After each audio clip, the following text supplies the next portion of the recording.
continue navigating through centuries of adventures of the ever-evolving small hardwares I try.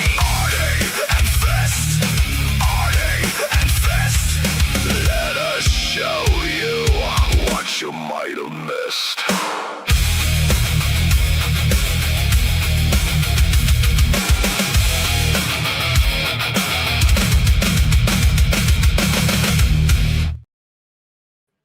And it looks like we're live! Oi, V! We're live again! Welcome back to another episode of Ardy and Fist. Buddy, I got to tell you, I'm very, very worried at the moment. You okay? Do you have a cold? Yes, what? I got my special hit in the mail along with my $7,000. Look, I got to tell you, I was very, very verklempt. I was schwitzing and schwitzing. For a moment, it looked like there might be peace breaking out in the Iran war. No! I know that your people, Fist people, hate things like that. That would be. I would feel so bad for you if that happened. If peace broke out. We certainly do. We certainly do. Imagine if there was peace breaking out. All my vestments. I got bets on the price of oil going up. I got bets on the price of gas. I got so many my vestments are vesting. But fortunately, our people, we managed to make sure that peace did not break out. It's very, very bad for business peace. So it's going to be more war. I hope everyone's happy about that. I certainly am.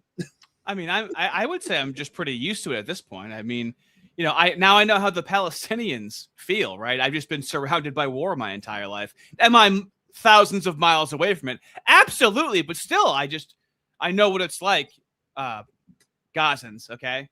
To be surrounded by war your entire life, okay? It's just very, very, very far away from me, but I am surrounded by it. My fucking mic did that thing again. You don't have to draw any attention to it. You don't have to draw. It's fine until you start. No, that was a part of the impression. That was a part of the impression. Right. Yes. Moo. You were in a cave. You were in a cave. That's right. Long distance call from Moo Central.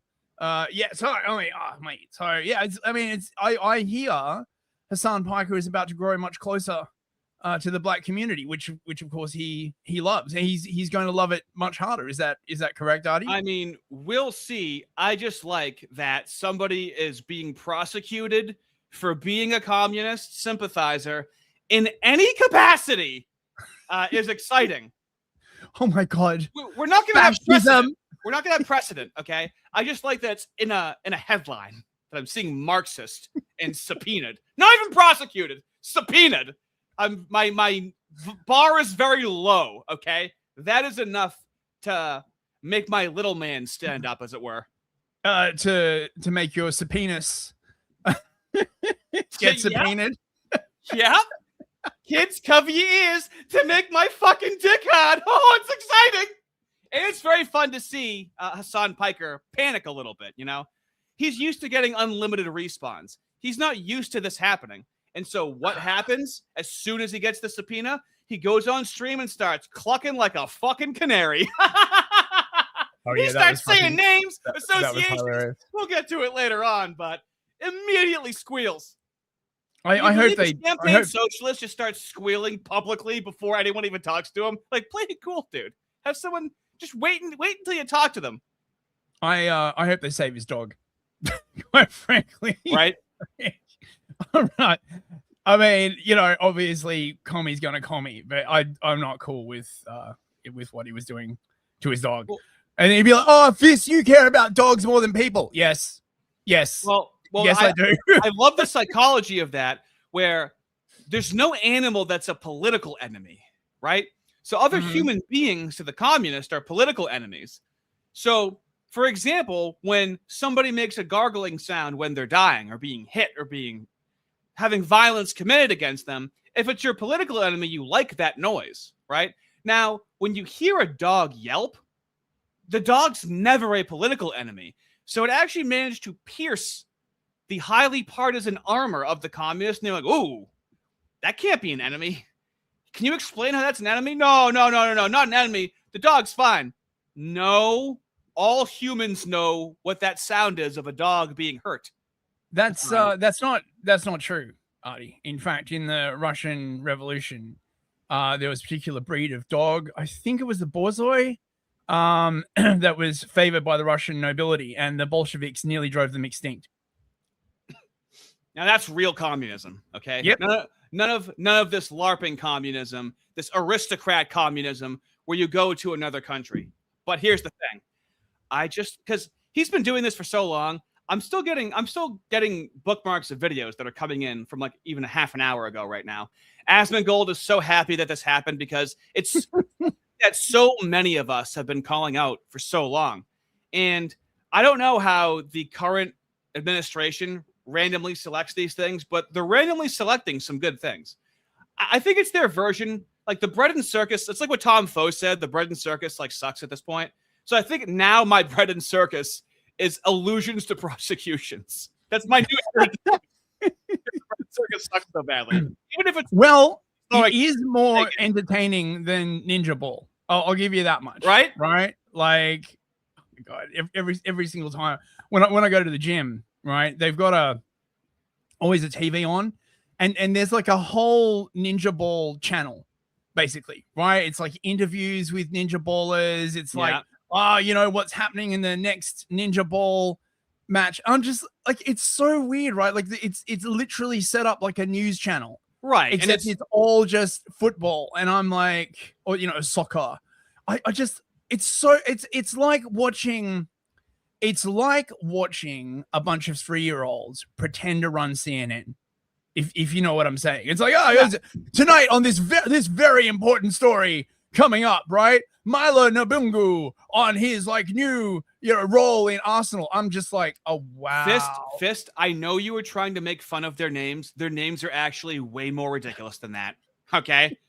It's like Antoine Atakawangu playing basketball, something Wembanyama. There's in football, there's like Jadeveon Clowney. There's like Jadeveon Clowney. Yes. The names are so over the top ridiculous, and it's incredible. It's almost like the black mother gives the son like a name that will get them beaten up to make them into a good athlete. I don't know what else the motivation would be. American black names are just amazing. Like really, like, I have seen some bangers, man. Oh my God. Yeah. What is it? Barcavius Mingo. Am I making it up? Am I lying to you right now? I think Quantavius is my favorite. like it's like this attempt to like sound classy or something like that. You know what I mean, right? Oh yes, Quantavius. But it just winds up like being like hella ghetto.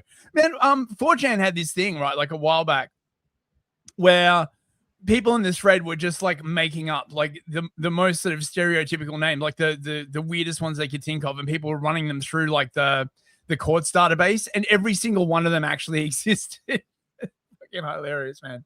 Yeah, it's really hard to make up a crazy sounding football name. Of course, there's Jabricka Ferguson. We have Haha Clinton Dix. His name is H.A. space H.A. It keeps going. I think football has the craziest ones. Right. So shall we get into it then? We got stuff. Oh, we got some stuff. All right. I'll tell you that much. And I'll tell you this much, fellas. The tides are returning. Okay? Now, Sean Strickland, when he does commentary, he is really going at the moves, and he's really making it normal. And he's really the UFC middleweight champion. Okay? We are now entering. 6 months ago, I feel like the stream was a lot different. And me and you had to be a lot more covert with things that we were talking about, okay? Shit has really progressed in the last, like, year. It's insane. Like, it's a blessing from God. No. To be a fucking dwarf? Yeah. It's a blessing from God. And Sean Strickland goes, no, to be a dwarf? It's a blessing from God. No. To be a fucking dwarf? Yeah. I guess it's better than being a Jew. Guess it's better than being a moo. Bro! Being a Jew is not bad, bro. I'm just joking, dude. I'm just fucking. So this is at some sort of Aiden Ross is like putting on events now. I don't know or care how he's so popular. It's called Brand Risk Boxing, I believe is what it is. So it's supposed to be like really edgy. So they invited Sean Strickland. Sean, talk to me about this one. What's going on here? I mean, I don't really know what to say here, man. Jeb. Oh, shit. Right to it. No way. Go kill him. Oh, let's go. No! He's gonna hold. Jeremy, get up! Is that full guard? No, Jeremy's winning. Oh, he is? That is north-south position. That is not full guard. Oh, shots. I don't think so. Yeah, I think he could just follow the ring, bro. You gotta be careful. Oh, No, he's inside. he's now. got him in the crucifix. That is not a crucifix. It may be the beginning of a Kimura. That is not a crucifix. A crucifix is when you have a guy's one arm with both your hands and then his other arm with both of your legs, and then it's like a crucifix. Both of his arms are splayed out. You can't really get out of it. That's some pretty good floor work, though. I gotta say. What you did to Jesus. Calm down. We all know what you did to Jesus. To Aiden Ross, who's Jewish. Bro, what? Sean! Oh, the hold. Knee him in his face. You got little arms. It's happening where the commentary is just moo jokes, and there's nothing anyone can do about it. That is weirdly entertaining to watch, actually. No one knows what's good. I think one of the entertaining parts about it is that we're all trying to figure out what we're looking at. It's almost like that episode called Earth is Canceled on South Park, and they get like footage of the aliens having sex with each other, and then the next day they're looking at it, and it's like, why is that thing sucking the other thing's shoulder? What am I looking at here? I like the Jew, you know. Yeah. I'm starting to understand why the Jews get a lot of hate after being here. What the fuck? I think my beliefs might be a little radical after today. Where's the PR?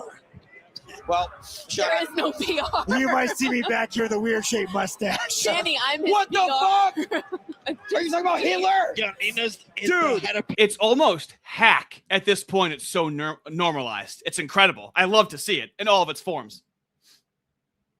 Dude, Now, crazy. Now, fellas, we've seen Nick Fuentes, all right, may be growing, maybe shrinking his audience to Chud the Builder. Okay, there might be a little bit of a divide with Gen Z right now. Now, I want you to also be aware that this man could come in and take a very large portion of Gen Z. Of course, I'm talking about none other than Brillin Hollyhand. Now, this is going to be a little quiet, so let me just read what he says. Golf teaches you more about life in just 18 holes than many colleges do in 4 years. There are no safe spaces. The golf club doesn't care about my feelings. It only cares about results. We are doing Facts Don't Care About Your Feelings. 10 years after it was popular. Try not to cringe, Fist. Here we go. You know, golf teaches you more about life than 18 holes than colleges do in 4 years. There's no safe spaces to hide behind. There's no extensions or bonus points. This golf club doesn't care about my feelings. It cares about the results. Maybe Gen Z should pay attention to that. Maybe we should focus more on how hard we can work. I just love how, like, on one end, Chud the Builder and Nick Fuentes are talking about how unaffordable things are. And this dude's on a fucking golf course, completely tone deaf. And when he says touch grass, he's talking about going to the golf resort. How many professors can coddle our feelings or emotions? Maybe log off your phone screen, get off this For You page you're scrolling on right now, and touch actual grass. If I can do it, I think you can too. So Nick Fuentes, I think, has some pretty stiff competition, wouldn't you say? Oh, mate. Look, this is the message that Gen Z needs to be exposed to, right? They need to eat less meals, right? Oh, They yeah. need to You've live seen in a smaller Joel Berry pod. posted that, right? Right? They need to live in a smaller pod, right? They need to like, you know, accept that their only romantic attachment will be to like an AI girlfriend, and they have to like watch like their with zero political representation. That's how, right? Like these are incentive structures to get them to work harder. Absolutely, man. Like Now, that's the like, you know, the Gen Z with their avocado toast, right? Going out spending money. I saw this fucking amazing clip by oh my god, who was it? It was like one of those like super rich moos, basically talking about this. And he's like, you know, people are out there spending $28 on lunch. I'm like, yeah, that's what it costs, you motherfucker. Like, right? oh my god, they're out there, you know, spending $28 on lunch. I just wanted to ask him. I'll be like, well, where did you have lunch? What, Blackerfelch? Right? Well, no, but especially if you don't want like goy slop, if you want like real food, it's like a fucking precious commodity now. Yeah, well, see that slop. Something cooked in beef tallow, right? Something that's like actually like very nutrient dense. That's how you incentivize people to want to get to the top, Ardy, right? You know, you put them into like crushing poverty. You make it clear to them that all avenues for advancement are blocked off. And then they've got to get like really, really good at their craft, you know, so that, you know, Sanjit can come along and get promoted instead of them and get the job, right? That's, you know, look, it's all about incentives. Sure, you sound like you know about that, okay? Now, do you know as to whether or not I should play this 1-minute video? Should I go for it? I don't know. Should I go for it? There's no N-bombs in it, okay? Only you can make that decision, Ardy. Okay. What does your heart tell you? Okay, here we go. My name is Kayla, and yeah, I'm a mud shark. So fucking what, bitch?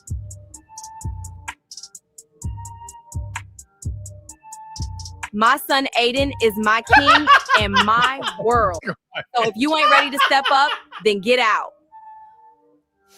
I blame myself sometimes. I think it was all that football I watched. She saw me cheering for sweaty black men. Oh dear. And if you see Rashad, tell his dumb ass he owes me some motherfucking child support. Oh my God, y'all, Aiden got the gun again. Run!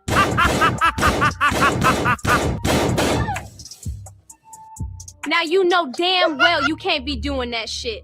You need to get that boy under control, girl. Shut up, Bone Queefer. Don't be coming up here to my house acting a fool. What you say to me? Maybe at least Aiden will be a great football player one day. I think it's so silly, it's fine. Okay. I was really debating with myself, but the heart wants what it wants, okay? Dude, hilarious. If you want, you can take us for a spin on the old Moo Highway. I shall. So, this episode's Moo Watch. So, more clips of the anti-Semitism conference continue to be released. We have here Gad Saad, noted sort of author and previously employed by the Mossad. And it's interesting, you know. Was he really? Yeah. I didn't know that.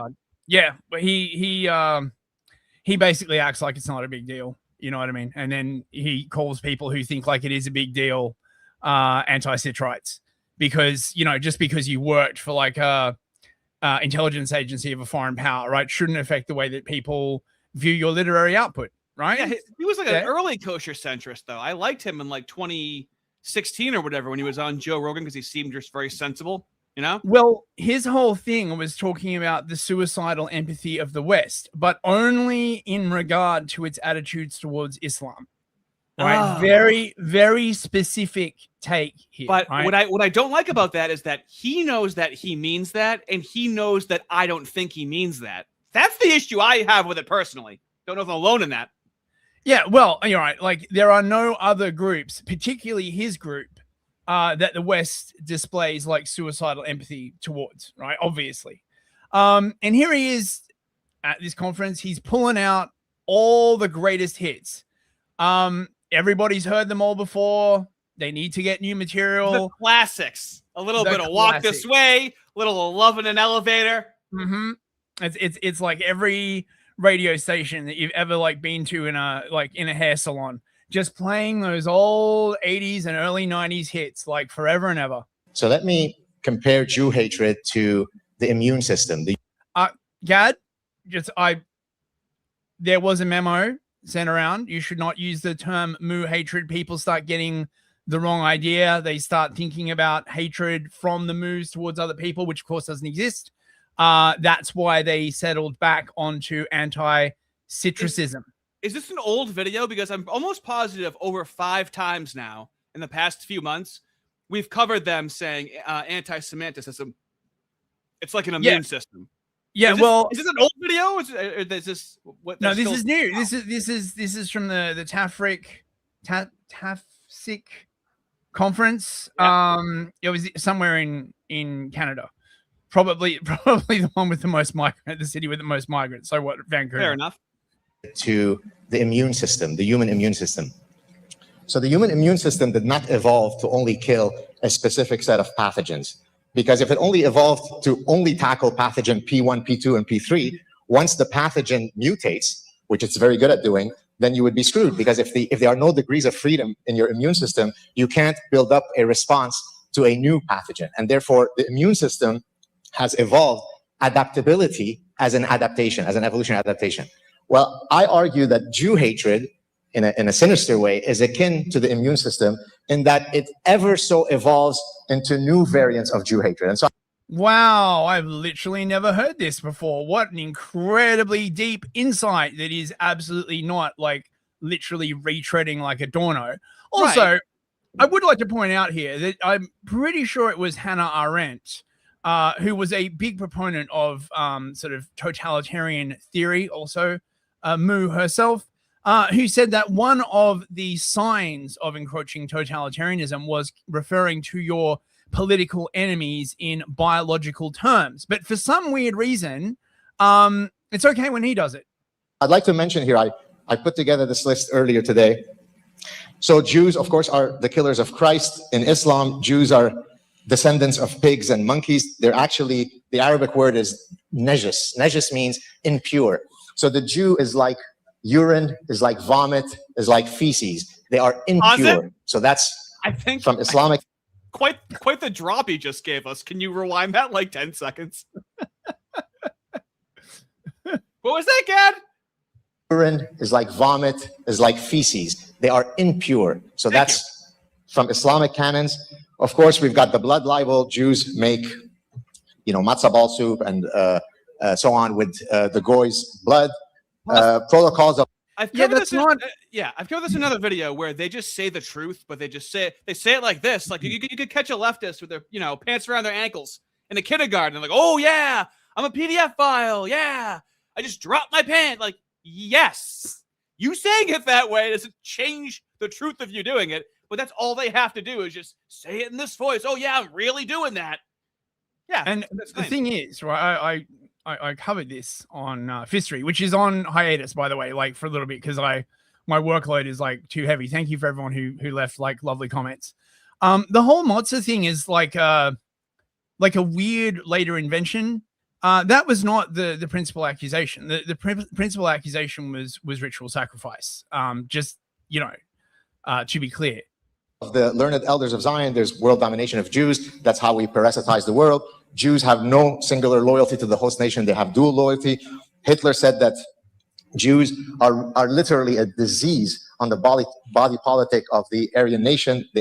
Wait. But aren't you saying that anti-septicism is a disease on the body politic? Like, wasn't that literally your opening thing? Like, yeah, but they said it first. Right. Okay. Are vermin and parasites. We now have the great replacement theory. Jews are the ones who control all of. How is it a theory? How is it that you're always, all me and Fist are trying to do is have an innocent little stream together. And twice a week, they're in another place in the world, all congregating to talk about us. It happens. Were we told there was a season where this happens by James Lindsay. He was like, yeah, it's the fall, so they have a lot of them. Yeah, well, it's like a fall into winter, and it's the summer. The weather's, and I think it's year round at this point. Yeah, the season's running long this year. Right? Yeah. Western immigration. Some of you may have heard me mention that when I put up a clip on social media showing the names of all of the rapists in Britain, over 250,000 British white girls have been raped over the past 30 plus years all over England by Muslims, typically Pakistani Muslims. The response that I get is, what's your point? That's caused because of Jews. I said, how is it that it's Jews that are to blame for Muhammad gang raping your daughter? And the answer is, who let them in, Jew? Excellent. I can't wait to hear his response. I mean, it's like he's living between my ears right now. It's like, yeah, I'm just listening. I'm like on board. I mean, I'm just curious, right? Is it antiseptic of him to deny the incredibly influential role that his people have had in mass immigration, from the Hart-Celler Act to the end of the White Australia policy, right? Like, so much incredible advocacy, like, for progressive values, right? They're very, very proud of this. We've shown it multiple times where they say that 70% of the civil rights lawyers were Mooish. I think mate, I think the Moos are going to have to go after Gad Sad, mate, is the only possible, like, outcome. So even when 3 Muhammads gang rape your daughter, it's Mordechai who's to blame. Well, of course, Jews also spread the bubonic plague, right? The Black Death in Europe. Jews spread COVID and also profiteered from the COVID vaccines. Well, I don't know about the, no one really sort of I exactly blindly knows. assume what he's saying is true at this point. My discernment is steering me in that direction. Go ahead. But in terms of the vaccines, yes, there were a lot of moves involved in the making and the marketing of the vaccine. So much so that there's an article from, I think, the Israel Times, like, talking about, what an incredible accomplishment. Now, hold on. You're being anti-Semitic. Do you want to know why? Why? It wasn't all of them. It was God. only some of them. That was the correct answer we were looking for. Right, of course. So on both ends, we were diabolical. Is that an affirmative statement? Do you see how all they can rely on is saying things in a backhanded way without saying anything after? So, of course, Lindsay was there. Oh yeah, baby. This is all he does now. Basically, he's found his niche, his comfortable egg sack. We've given him some time. Israelis. I mean, wait, it's a weird arc. It's incomprehensible now. So anti-Marxist warrior. Excellent. So this person is blindly on board with James Lindsay. Let's see what he has cooking up nowadays. Risk again or mean never. I'm sorry, what? What is that? It's this whole thing is no. Try to read some of it. I want to hear you sigh in exasperated way. I want you to read some of it at least. Fight the rising tide and bring people back to the values that they were hopefully raised with, or to fish them out of the bad waters. Everything's an analogy. Everything's a platitude, dude. I love it. It's all they have. So this was from the TAFSIC and Stop Anti-Zionism. Oh, I wonder if that's the same group as Stop Antisepticism and they've just, like, pivoted. I bet it is.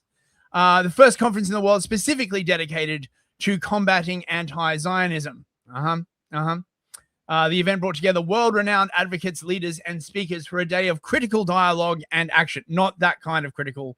It is. If it was the right doing it and they said critical, would you think he would let that slide? I wish I could get the full speech, but I haven't seen it. But fortunately, these people, they're so proud of it. They post these videos, which is great. So let's start with when it's unpopular, when the values of the community that it's being fed into, say Canadian society or American society, do not generally align with that view. Well, maybe the left is buying it, but the left isn't listening to Tucker Carlson except in the last 3 months. So that's a little, they love him now, by the way. It's very interesting. Who's buying it real quick? It's very interesting. How long have they been talking about Tucker Carlson for? They get everyone in a room, and this is at Moo time, so they all have a little hug box together. they're still talking about Tucker Carlson. Has it been 5 months? Yeah, because they will keep talking about him until he is successfully deplatformed, and then once he is deplatformed, they will keep talking about him, right? Patting themselves on the back, saying like how awesome they are for like taking him down, and then after that, they'll keep talking about him, right, as an object lesson for like why you're not allowed to have freedom of speech in your country, because if you do, you might get people like Tucker Carlson. It is a war of attrition, fellas. You must be resilient. And I'm just going to suggest that maybe importing a whole lot of people into Western countries that have disposable time and income makes a giant audience to give people likes and clicks and make something look more popular than it is with its native population. And we know that a lot of the people that have come into Europe in particular are very radical. We know there's a problem with that in Canada and a problem with that in other countries. Yeah, I mean, why did that happen? No reason, I suppose. So this is what I've said about the kosher centrist, is that, see, don't trans the kids and don't do mass immigration. See, we're reasonable. Oh, who are you calling a Nazi? No. We just call the same people a Nazi that they call a Nazi, except we just say woke right. Oh, thank you for the difference there. Thank you. Countries, including the United States. Maybe the demand side is not who we think it is, and that the increasing popularity among our own young people, which is where it's primarily taking off, and often in the U.S. in our veterans, those are the two main target populations. Maybe with those populations, they're almost getting the effect of secondhand smoke, but in propaganda. There's the analogy. Right. There is the analogy. Right. So first it was bots, right? People only like believe this message was only getting spread around because of the bots, right? Then Twitter cracked down on the bots, but weirdly enough, the message did not get less popular. So now it's obviously because of people in other countries, right? And then presumably they'll pressure like X, so like to silo all the people from like India and Pakistan, which I would be in favor of, by the way. Sure. And what are they going to do then when, like, you know, Israel still does not get any more popular? I mean, you know, they could perhaps examine like their actions, but you know, I find that highly doubtful. James, here's an analogy for you. It's kind of like you're taking your penis and balls and putting them between your legs, forming it into a mangina. It's kind of like that. Like that analogy? Propaganda form that's actually being targeted to a different audience. Megyn Kelly suggested as such publicly the other day. I'm seeing influencers that have done this anti-Semitic and anti-Zionist content trying to throw each other under the bus, saying it's just your business model over the last 2 weeks. I'm so sorry, that's actually part of the. Oh no, did somebody suggest something? Is that why we have everybody in the fucking room, James? Did Megyn Kelly suggest something? Oh no. Question. So we have to start asking ourselves also, who are we? And how are we being influenced by ideas? There's a saying, I don't know if you can even say this in Canada either, that if you import the third world, you become the third world. And I'm not even talking about people. That's very 4chan coded, James. What does that mean to these people? You want to be a bit careful there, mate. You are in Canada. In physical space, when I tell you that X has 200 million active users from third world countries that aren't even in Western countries right now. And you need to understand that when we're going online and we're acting in this new propaganda, interactive propaganda field, we are actually interacting with tons of people who we don't know who they are, millions of whom do not hold our values and can confuse us about where we stand on issues. That requires a lot of clarity and to fight against it. They can confuse you on issues. What you really need is like, I don't know, like a sort of elevated class, right? That will tell you how to think about these issues. But do you see how its rhetoric is like correct in the aggregate, but there's no specificity? Like that is how controlled opposition functions. Yeah, of course. Well, because I think they've realized that, see, this is all phase one. Again, they're trying to pull everything back to like phase one, right? Where they don't get specific.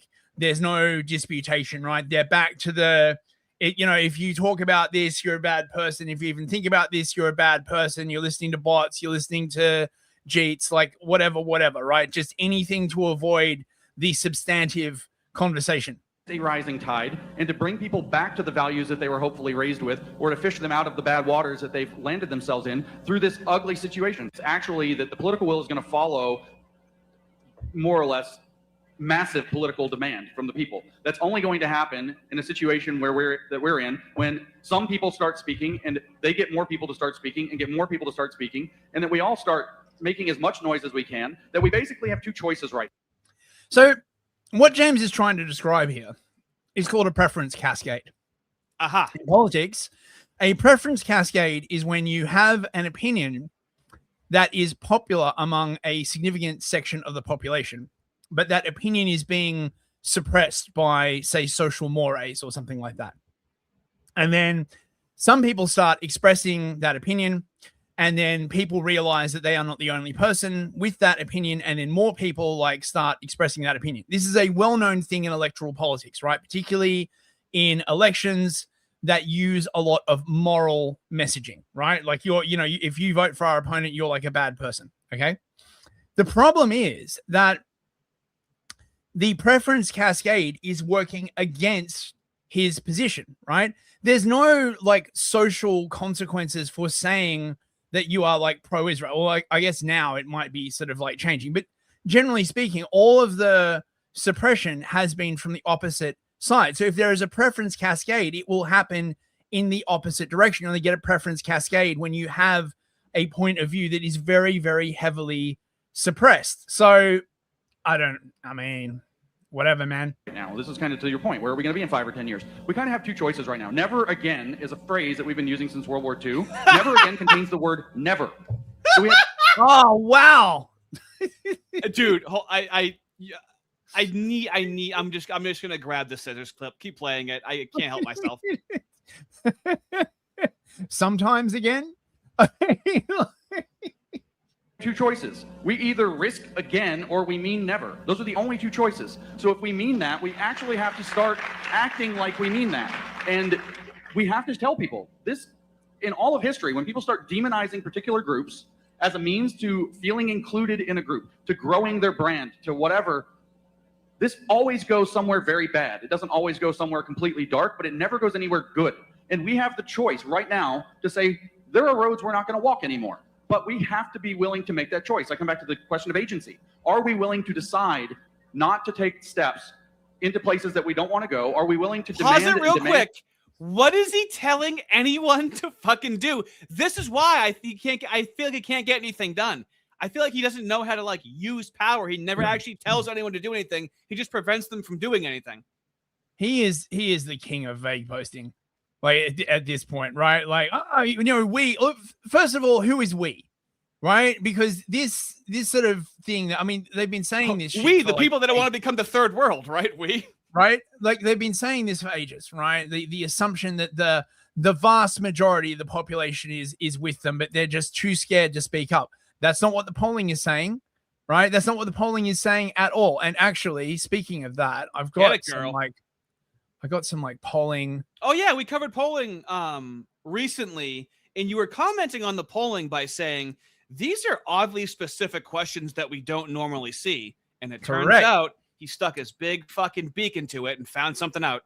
So it turns out that poll that I referenced last show was in fact from a company called Vine and Fig Tree, which is a pro-Israeli polling organization with ties to the administration. Now, it's important for you to all understand that there are two kinds of polls. There are the polls that people make, right? The fake polls. Right, and the ones that can't screw in a light bulb. Yeah, they are designed to influence opinion. Okay, so when you see a poll that says, it turns out that 73% of people want exactly the same thing that the government wants, that is a poll designed to influence opinion.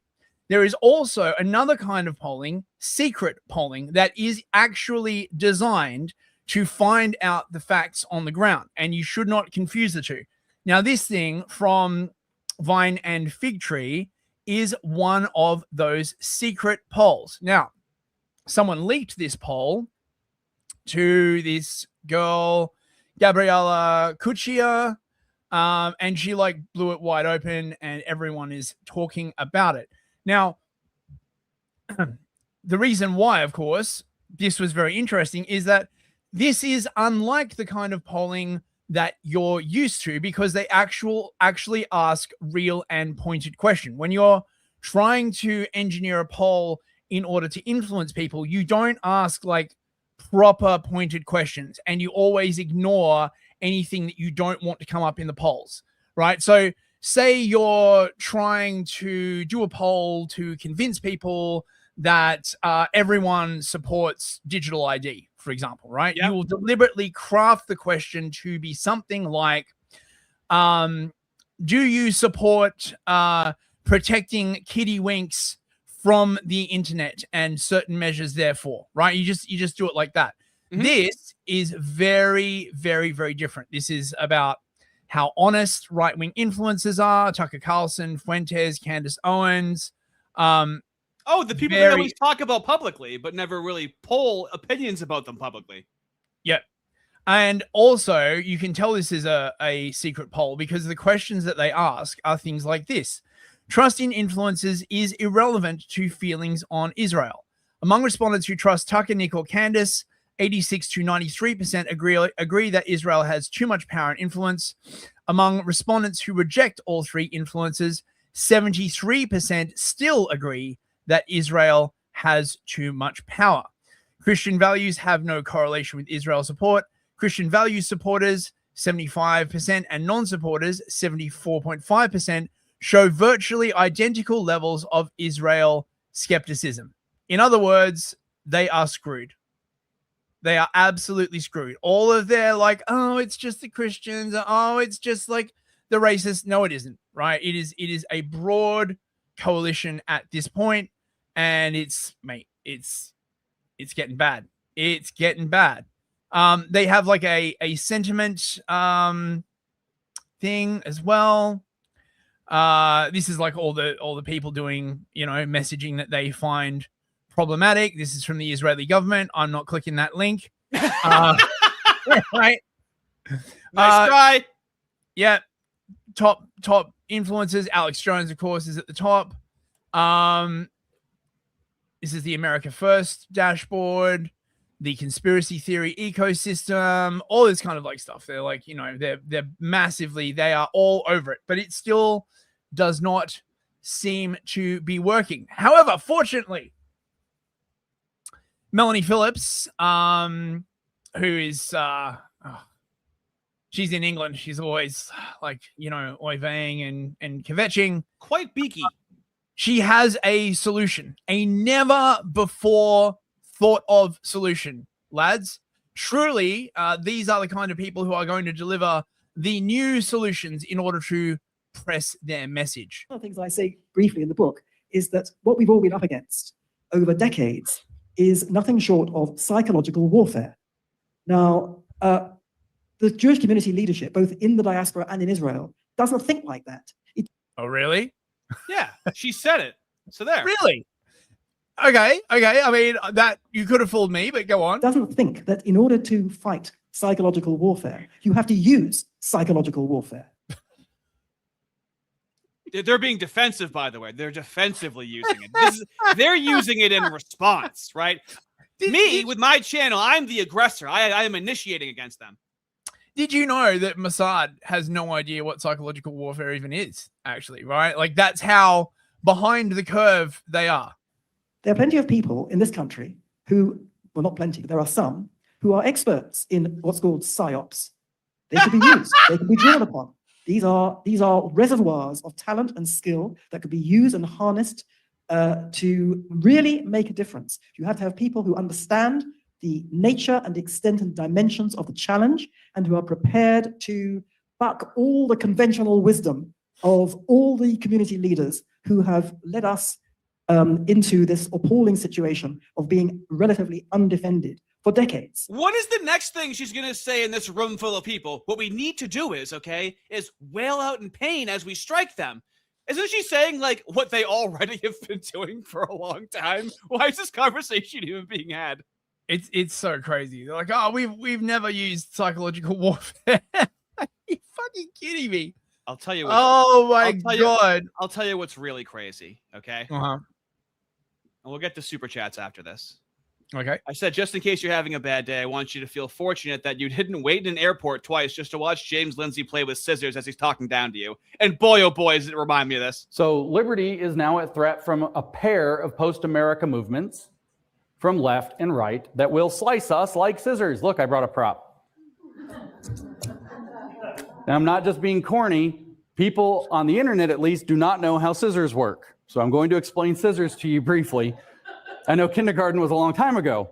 So these are scissors. What you can see is you have a handle on the left and a handle on the right, and you have a blade that goes the opposite side past the hinge. Okay, so this is how people and ideas look to James Lindsay. This is how simple they are at the end of the day. Move the left and the right blade will cut you. And if you move the right, the left blade will cut you. So then what should we do? But like, okay. And oddly enough, in this situation, an agent of Israel is holding the scissors. It really is symbolic, isn't it? And who's holding the scissors every time, James? Throughout history. Who do you think the neocons are influenced by? The people that drag us into wars that also happen to be in the Middle East that are Israel's enemies. And what do you think the neoliberals are that love economic globalism? Who do you think it is, James? I just love his face at the end when he closes them. Do you get it? So if you have a radical movement on the left, it makes a blade react on the right that can cut you. And it is the action of the blades together that cuts America. Cuts America? So okay, now do you understand, everybody? Now do you understand what woke right is? Oh, that feels good. Oh God, he's like a kindergarten teacher, and these are people who pay to come and see him. Yeah, exactly.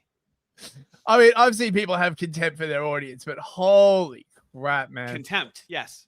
Right. Super chats. Yes, sir. Okay. Andrew Corrigan for $10. Well, then, mate.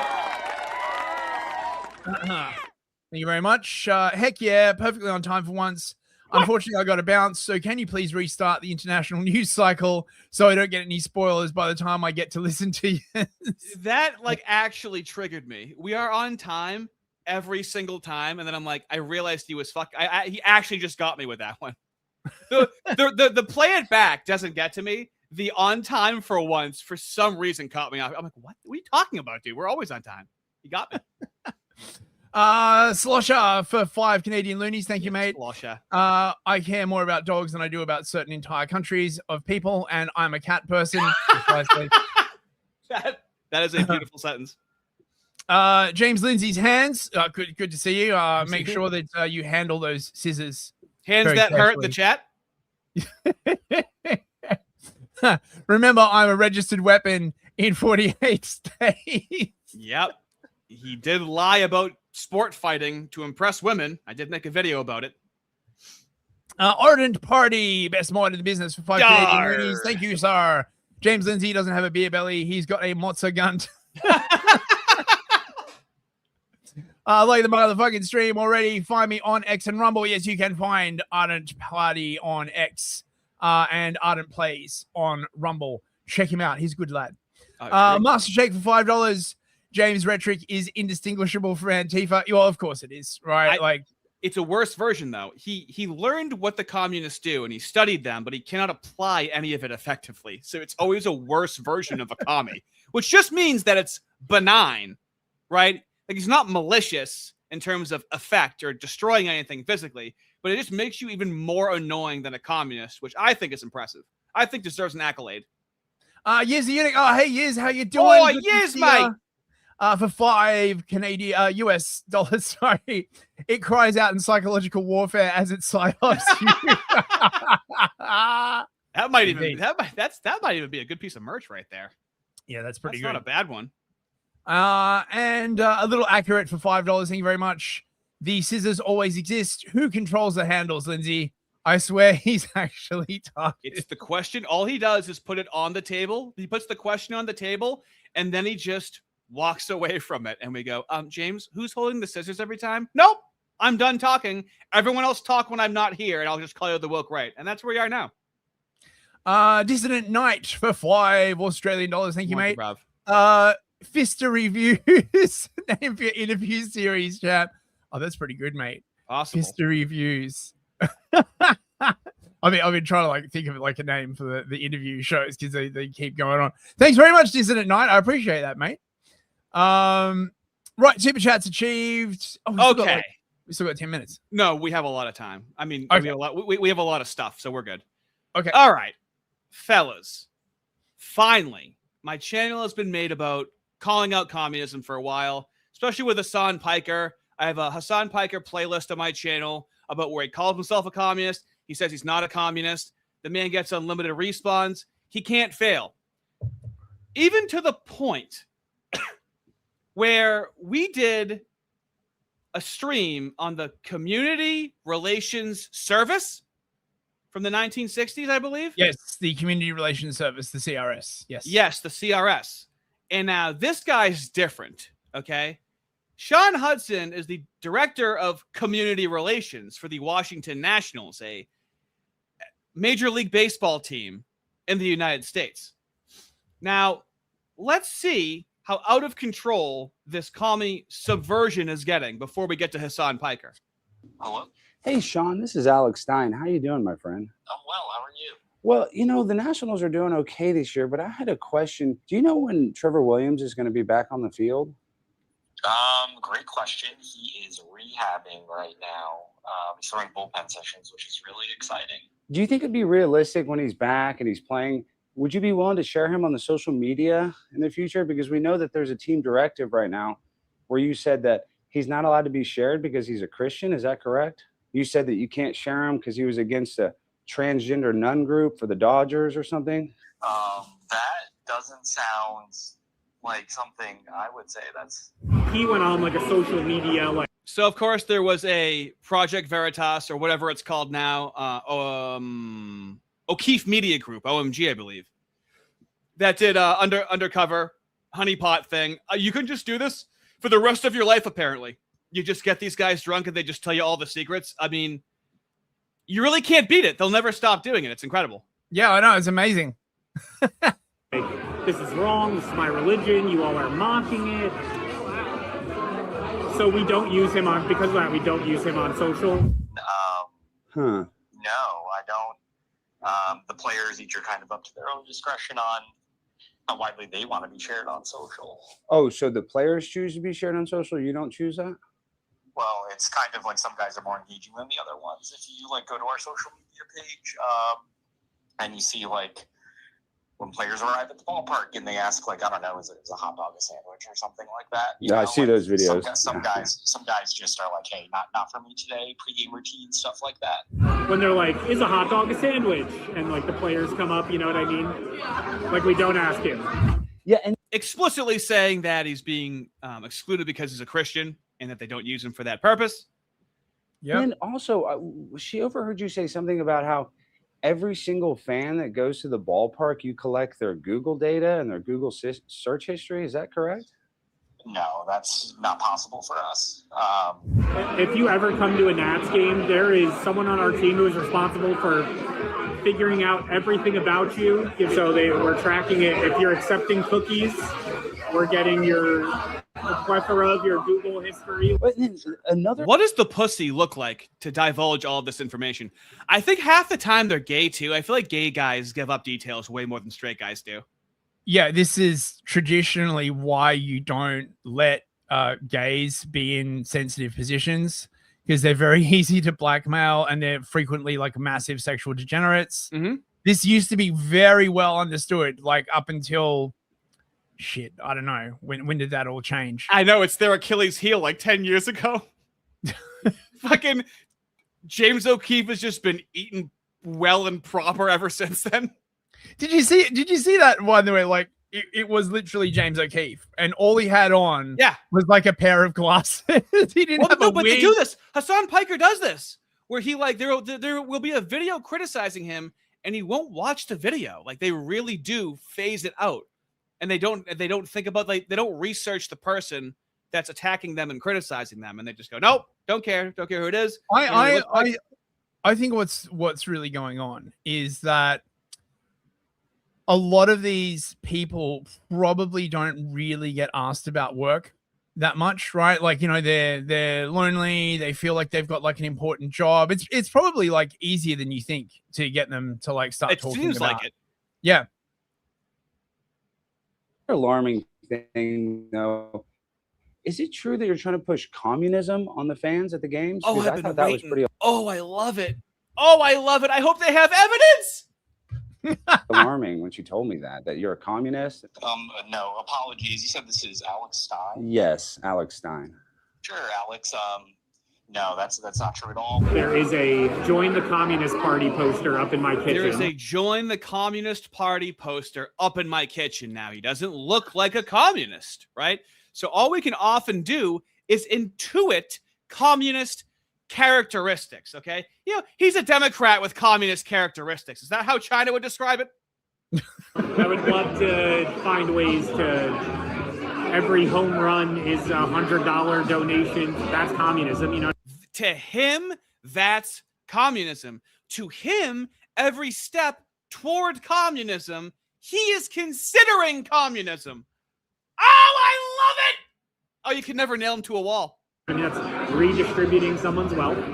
What a cool opportunity for us to also be a little bit of like the voice of reason. If you're a sports fan and we piss you off, where else are you going to go? Oh, now this is what, this is what Hollywood acts like, right? Hollywood will just make these movies because what else are you going to do? We've taken over your culture. Where we are owning your bread and no wonder why the bread and circus sucks, huh, Fist? Look who took it over.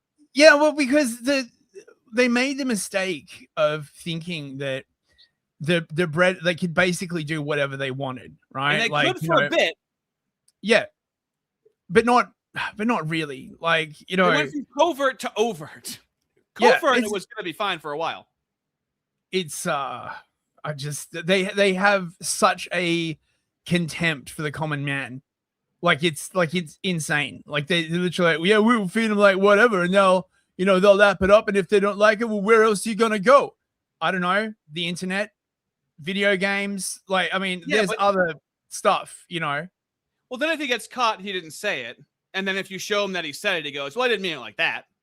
It's just a prayer over and over again. Either way, I don't give a shit. Well, and then also there was something weird about how Pete Hegseth and some of the players would like to meet Pete Hegseth, but then you tell them that he's already left the stadium. And I thought that was pretty bad. If a player wants to meet the Department of War, I thought that would be, something that you would, help facilitate. And Pete was there, and a few players texted me, and they were like, "Is he going to be here after the game? I want to say hi." And I'm like, "Oh no, he left. Like he's gone. No, sorry." I'm not sure. Do you have an email I can reach out to? One last thing. Do you think if you do lose your job working for the Nationals, do you think the Boston Red Sox would be willing to hire you now, Sean, after you said all this? My moral compass is really challenged. And I'm damn, it would be nice to just go work for the fucking Boston Red Sox. I love it. I love it how a communist knows he could just work for the Boston Red Sox. I love it. It said during COVID on the side of Fenway, it's kind of an attraction that we have, Fenway Park, the Green Monster Kid. It just said Black Lives Matter on the side of the stadium for like 6 months. And I love how he knows he can just go to Boston as a safe haven for the Commonwealth of Massachusetts, kid. Yeah, it happened all over the West, right? Like with a truly surprising amount of coordination. So, right, in Britain, everyone had to kneel at the start of the game. I don't know if they're still doing it, actually, right? It was very, very unpopular. In Australia and also in Canada, they started having those really gay, indigenous acknowledgements. In Australia, they call it a welcome to country. You've got to be welcomed, right, to the country you literally fucking built. I hate it. I mean, it's very unpopular. There's a bunch of clips now of them doing this, and just everyone in the stands just booing. Yeah, if they were covert, but they can't. They love. I made a post about this today. The Moos, the left, the antagonistic blacks. They just love bothering people so much that it breaks a certain threshold where now it's no longer. This is no longer being accepted as normal. You went too far. You can't just be content with the little amount that they have to go for all of it. And I guess that's what happens throughout history, isn't it? Damn, it would be nice to just go work for the fucking Boston Red Sox. You have a great day. Well, you did say you'd rather work. That's what we thought. Okay, fellas, we're finally hunting commies. It's finally commie hunting season. This administration, criticize them all you want. This is my new bread and circus. Wait. Before we do Hasan, we got a couple of large super chats I want to do. All right there, mate. I don't mind if I do. Hold on there. Buford Justice for 10 memberships.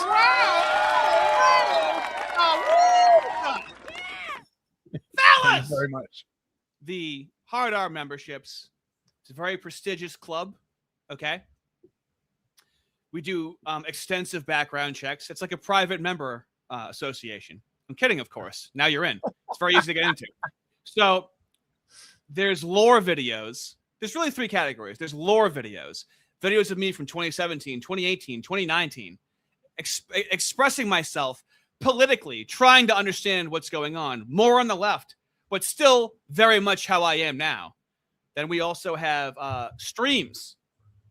Members only. Actually, I don't even know what the third thing is. The streams are crazy. I might do a few more streams. I'm due for a lore video, so I'm probably either going to do a lore video or a stream tomorrow or the day after. I'm thinking, but I'm giving the Hard R's a little biscuit in the next couple of days. I can feel it. I can feel it brewing. Nice. Thank you very much, Buford. Oh wait, hold on. He was a Chad of the chat. Does what the Chad wants, and no one is stopping him because Chad does what Chad wants. Now reset the Chad. And Jam for $50. Thank you so much, Jam. Hey guys, only stopping in for a bit, visiting family while on a trip and can't stay. Thought I'd stop in and say hello. Thank you very much, Jam. I hope mighty kind of family you. Visit is good, mate. I hope you have a great trip. Fly safe or drive safe or whatever it is you're doing, mate. Yeah, but I know you're going to be hanging out with your family, and make sure you do whatever the hell you want. And now the Chad does what the Chad wants, and no one is stopping him because Chad does what Chad wants. Thank you very much. Okay, right. Super Chat's achieved. On to Hasan the Piker. My little fellerinis. Marxist streamer Hasan Piker is in full panic mode after Treasury Secretary, his department, subpoenaed him as a part of a wider investigation into violations of U.S. sanctions on communist Cuba. Piker responded, "It's not great for me." You have to butcher the hell out of his quotes just to read them. Code Pink is also reportedly being investigated. I wonder what the persuasion of that woman is. We'll cover that in just a moment. Influencer Hasan Piker might be in real trouble for visiting Cuba in March, where he filmed what looks like a propaganda video for the regime. I'm here in Havana, Cuba right now on a humanitarian aid mission. My goal here today is to bring awareness to what my government, the United States of America, has done to the Cuban population. One of the most ridiculous embargoes of all time that has only gotten more deadly as time has gone on. Yeah, now federal officials have subpoenaed Piker as part of a wider investigation into violations of U.S. laws and sanctions, which prohibits supporting Cuba's communist regime. Piker responded today saying it's, quote, not great and BS and other things. Let me read this quote. The official quote from Hasan Piker is, "It's not great, okay? I mean, it's bullshit, but still not great that, they're after your boy. They're up my ass." Absolute genius. That is the quote that's on screen. Truly the intellectual of our times. Now, of course, there was nothing they could do when he went to China. What he did in China was way more over the top than what he did in Cuba. Little Red Book, where he's been doing this for a while. Okay. Yeah. This comes as the USS Nimitz aircraft carrier recently entered the Caribbean, and the DOJ indicted Raul Castro. Joining us now is... Okay, moving right along. So we actually have Fox News saying that he's a Marxist political influencer. I don't know why it's so hard. If you don't want to call them communist, if you don't want to call them leftist, just call them Marxist. Do you know how often they called Trump a Nazi? Made him disavow white nationalism. Why can't we have the same messaging discipline where we at least call them Marxist. But not only that, why can't we ask Democrat politicians to, I don't know, disavow Marxism? Just like how Trump had to disavow white nationalism. But this is a start. My bar is very low, and my weenie is standing very tall right now at the thought of this actually catching on and happening more often.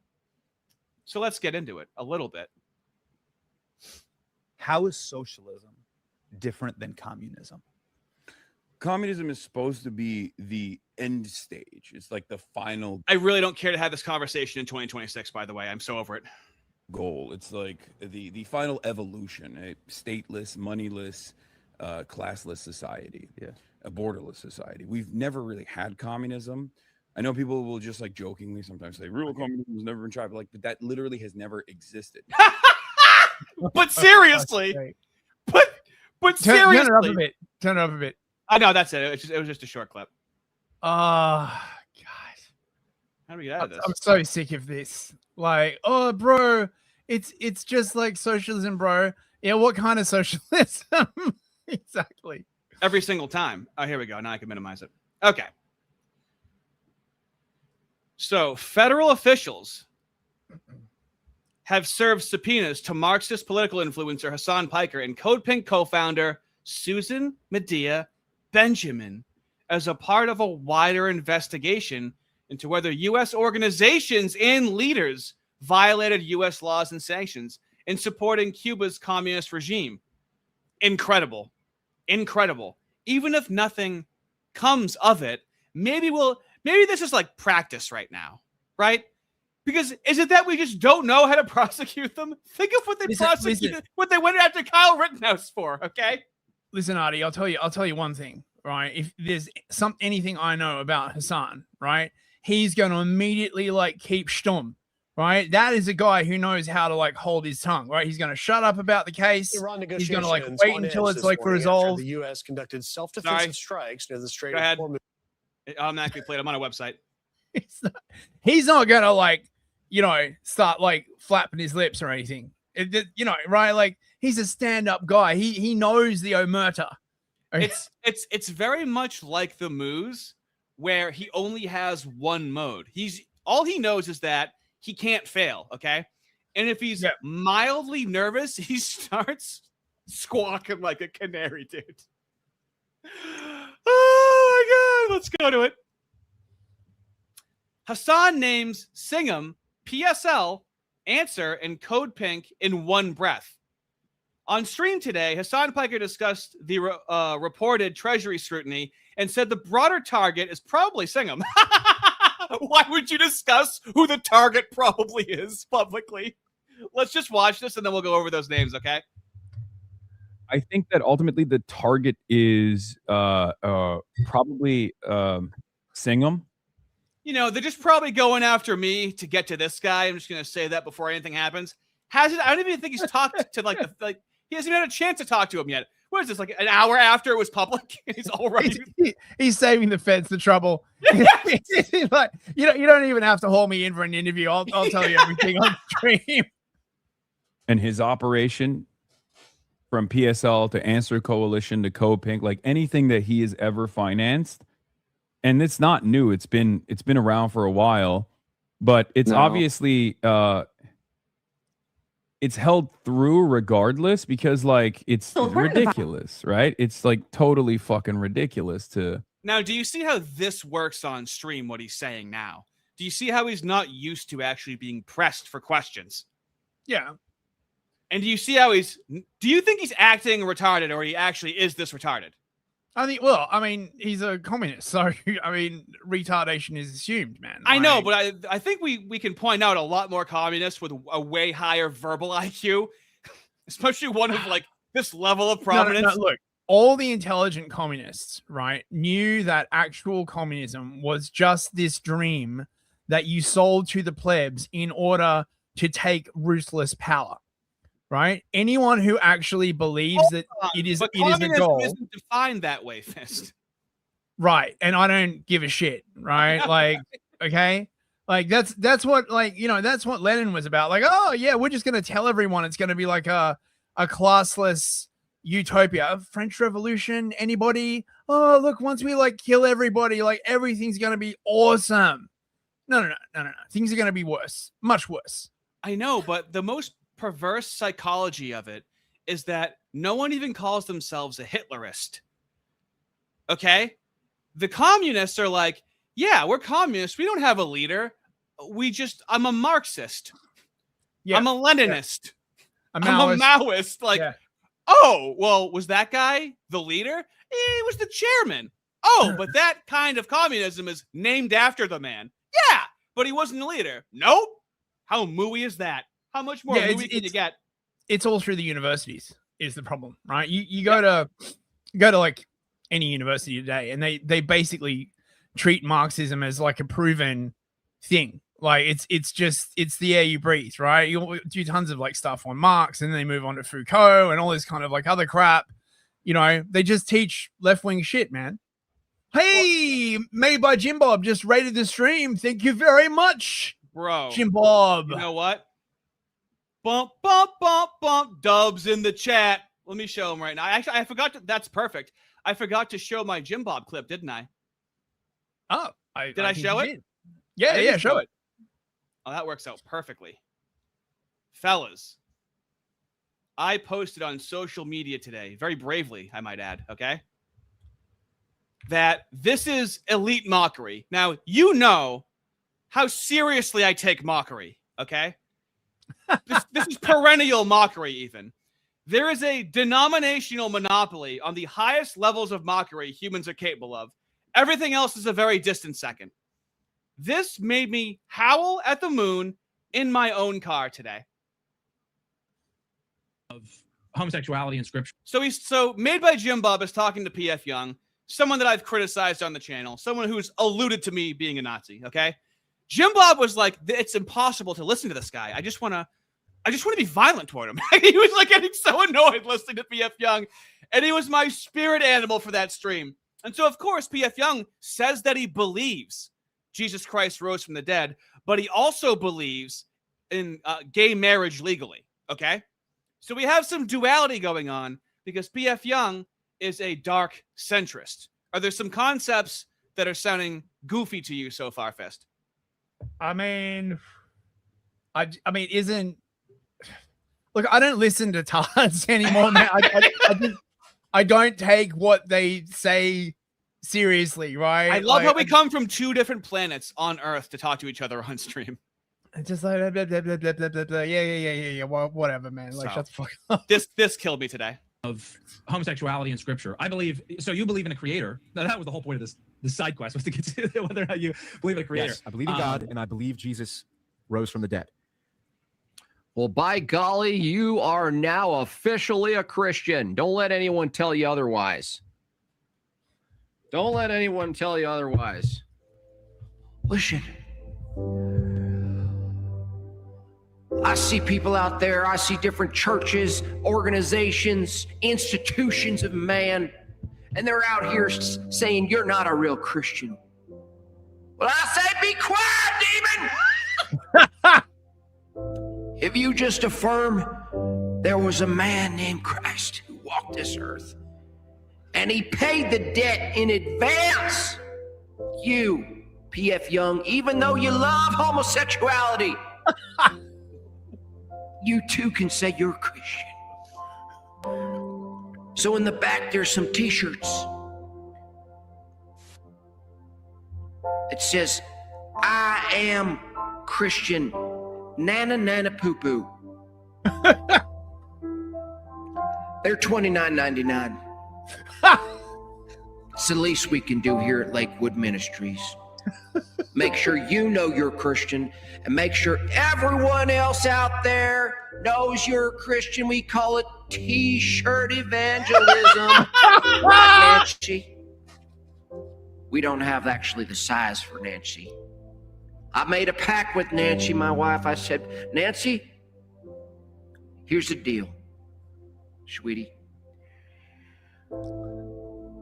I've got a medium saved just for you, sweetie. And it's going to be right there. I'm going to put it on the wall in a frame. And when you reach your weight target, we're going to have a celebration right here at Lakewood Ministries. We're going to celebrate! Sorry, something came over me. Sorry, where were we? Dude! Oh, mate, that was fucking epic. I watched that 4 times in a row. The fact that he can debate on top of that is impossible. I still can't believe it. Okay, anyway, very distracting. So, back to the commie. To try and you know, to try and stop like the political advocacy of an American citizen, right? He's just doing advocacy in journalism, man. Lay off, bro. Roy Stevens is an American citizen. He lives in China now, and he's a centimillionaire. I think he like a centimillionaire, so 100 millionaire. Don't you love how commies have these like? You have to be specific as to what type of millionaire somebody is. Very important information. But Ardy, if he's a communist and he's a centimillionaire, why hasn't he redistributed all of his wealth to the proletariat? I'm so confused, bro. And actually, and while I'm on the subject, why is Hasan like living in a nice house and he's got a nice watch? Like, shouldn't he go down to like the projects in LA, right? Yeah. And give that watch to like a homeless person in need? What do you want him to be homeless? That's the response. Now, how do you respond to that? Does he live in his Rolex? I'm just saying, right? Like he can have a pod, right? Like the rest of the poor whites, right? He's allowed a pod and a slop ration, but really these tokens of conspicuous consumption just reinforce the dynamic of capitalism and the mediation between different groups of people based upon money. The very thing that communism is designed to solve. I look forward to Hasan going down to the projects. Now, look, he might get possibly beaten by the stunning and brave minorities that are down there, but really, it's not their fault, right? They have been twisted by the capitalist system and put in such poverty that were they to attack him and steal his watch, you couldn't really blame them. And so I encourage, that kind of like, is a man not entitled to the sweat of his brow? No, says the man in Washington. I fucking love that quote so much. What? When Hasan Piker literally said that? It's too much to stop the stream. The chat's doing the greatest hits right now, and I just don't have the time for it, but they're all correct. He literally said that. He literally said, as a man not entitled to the sweat of his brow. Hasan Piker said that. But you have to realize something. What you have to realize is when Hasan was streaming and he left for like 7 straight minutes and just played someone's video. Yeah. Do you want to know what his defense was? I don't care. All right. I'm not exaggerating. No, tell me. But I just communist opinion disregarded. I know. Right? I need you to understand the level, the type of argumentation that we deal with when we actually try to talk to these people. His response for being gone for 7 minutes was, I had to go to the bathroom. What do you want me to do? Die? That's exactly what he said and how he said it. Anyways, continuing right along. Hi. The kind of arguments where that are given to us. Has almost $1 billion. Not sure how much money he has now, but like he's been a funding vehicle for a lot of like political movements in the country, like a lot of activism. And they hate that shit. Like the American government hates that shit. So they're trying to jam him up. You know, they're trying to hit him on anything and everything they possibly can. That's it. That's the goal. Terrific. So we got some names here. When he says activism, does he perhaps mean like street thuggery and blocking roads and that kind of like stuff, or nonviolent resistance? And then if you ask if nonviolence includes property, they say, no, we mean non-violence toward humans. And then when you look at their trainings that I've shown in a couple of videos, if someone's going to do something, don't stop them. So that's what non-violence means to them. Why is that confusing? You didn't know that? You didn't know they were using this phrase, knowing that you view it differently? So we have sing them. Oh yeah. So I have. Wait, should we do a couple of super chats first? Oh sure. Okay. So we've got Kill All Bunnies for $20.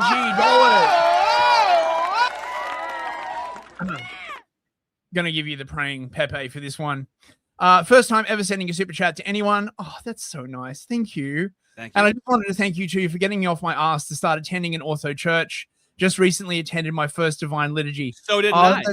That's really nice. I hope it goes great for you. Kill All Bunnies. Okay, that's a weird fucking name. I hope you get where you're going, man. Like, best of luck and pray for you. It's super chats like that where I guess it's not just slop content, is it, Fist, at the end of the day? I guess we're making a tiny little dent in this crazy floating blue dot out there in space, don't you think? It's slop with heart. Yes. It's what it is, right? That's good branding right there. That can work. K-Test for $10. Thank you very much. Wait. Sorry, I forgot the what's up with me? So I finally figured out. I forgive you. So I finally figured out why the Kalergis put down their favorite burnt, outdated farm equipment. The golems in their jealousy and hatred can't stop using a word Kalergis hate: white culture. They really don't like it. It doesn't exist. But also it rules over us at the same time. Yeah, amazing. It's Schrodinger's Kalergi. Remnant 777 is the chat. Hey Remnant, how you going, mate? Oh, I brought FB for $5. Thank you very much. Yeah, I can see why Zen Shapiro called PF Young a wiener, a dog in sheep's clothing. A little accurate for $5. Thank you, mate. Do I want him to be homeless? No, I want him to be an unhoused citizen. I didn't make up the terms. They did. That's a very politically correct. Yes. Thank you. And James Lindsay's hands for $5. The Immigration Nationality Act of 1965. Sigh. It's incredible. They really gave us a 1-2 punch in 64 and 65. Right. So Hasan names Singham. He does name and he Singham. mentioned that the guy had some money, but maybe he's like a libertarian. I don't know what he believes in necessarily. So who is this Singham? Neville Roy Singham? Amazingly, he's not Mooish. Like, honestly, he's muscling in on their turf, bro. Right? Now I've heard of this. I've heard this guy's name, sort of bandied about by sort of the sort of full-on lefty researchers, people like Misa Khan and other people at the autism coalface. But I never really looked into him. So in 2019, he started a consulting business with partners in the publicity department of the Chinese Communist Party. Oh, okay, interesting. And he is of the Connecticut Singhams, actually. Yeah, well, that's from Middletown, Connecticut. Have you ever been to Connecticut, sir? He is a socialist, a benefactor of far-left causes, and an admirer of Maoism. Hold on! Don't call him a communist. We don't know. Go ahead. Oh, God. Fucking hate Maoists. According to the New York Times, he has provided significant funding for media outlets, organizations, and politicians around the world that promote pro-Chinese government propaganda. Right, so it looks like he works for the sort of political warfare arm of the CCP, which does exist, right? I'm not saying that people like Lindsay are entirely wrong that China does political warfare, right? What he always skips over is that the West also does political warfare, right? It's political warfare is like a thing. And the way that you become resistant to political warfare is by having a well-run country. So, for example, the Chinese think that it's insane, the multicultural thing, right? They write all these papers about what a bad idea it is and why having a homogenous society actually fucking rules. And that's why you can't do the kind of crap that they do to us to the Chinese. But, too late now, fucking whatever. Look at that early life, dude. His father was a Sri Lankan. In his youth, Singham was member of the League of Revolutionary Black Workers. Oh my God, dude. How much, imagine if anyone in Trump's lineage was like this with being far right. I bet this was run by Moose. I bet you any fucking money, right? You think they can? Okay, yeah. They're famous for collectivizing themselves, right? Yeah. It was always a black guy in another black guy's ear with the civil rights movement, right? Yeah, wait. So this formed in 1969. This sounds like the kind of crap we were covering on that stream with Alinsky, right? Where they're getting all the blacks together to demand concrete gains for black workers, right? It was only in existence for a relatively short period of time. Its presence marked a sharp rise in the militancy and political activism of black workers and the growth of black liberation movements in the United States. Right. So that was his hold on. Real quick, go back to it. Real quick. I love how popular sources categorize things. So throughout the 50s and 60s, there were several factors contributing to the creation of a revolutionary black workers movement. Among them, number one is the mood of black rebellion in the city. They fucking felt like it. Oh, very descriptive. Thank you. Okay. And then the rest is commie gobbledygook. Yeah. But right. Something in the air. So I guess the League of Revolutionary Brown Workers didn't have like the same panache. How black are they? Black nationalist Maoist group, by the way, and this is the man's father. How did he become so rich? It's incredible. With such a revolutionary father, how do you become so completely rich? It's incredible. Oh my God. This guy is responsible for Agile, right? So the Agile Manifesto was this big thing that like took off, right? That's like Agile software development. I've heard about this. It's like this new sort of like really sort of gay corporate process that they use to like write tons and tons of really, really bad software, right? It's like, you know how these like fads kind of like sweep the corporate world every so often? And Agile was like one of those like things, right? Working software over comprehensive documentation, okay, right? Making it more difficult to fix later. Individuals and interactions over processes and tools. What the hell does that mean? It doesn't matter. Classic we're Agile HR now. speak. Yep. Yeah, we're Agile now, right? So ThoughtWorks was like, you know, expanded. Then he sold it for like $700 million or something like that. At one point, like its clients were Microsoft, Oracle, and the Guardian newspaper. The Guardian. Wow, this guy the Guardian. Hands in a lot of pots. Then he sold it for like $700 million. Here we go. $785 million sold in 2017. At which time it had 4,500 employees across 15 countries. That's not very communist. I'm just saying, right? What about all the money given to the homeless, to the plebs, right? How are you going to have a classless society? Look, I don't know. He's going to pay for Hasan Piker to go to Cuba. Yeah, exactly, right? And now he works for the Chinese, it seems. His father was a black revolutionary Maoist, and that was fellas, this is how important parenting is. Okay? Sometimes your father's personality and beliefs can really rub off on you. Technically, he was a Sri Lankan black revolutionary Maoist. Oh my, dude, it sounds like you're describing a gender right now. It's such a long description. He was also very much involved in Code Pink, Women for Peace, a pacifist anti-war organization, which is alleged to have very strong ties to the CCP. Now, I mean, again, not like a huge fan of this kind of like political warfare, but everybody does it, okay? The West arguably pioneered this shit. Well, I don't know, maybe the communists did. My point is like everyone fucking does it, right? Yeah. And it annoys me when like the West comes out and they're like, oh, how dare you try and undermine our society? That's our job. Like everybody's doing it. Okay, right? Just saying. Okay. And so, so keep going. Uh-huh.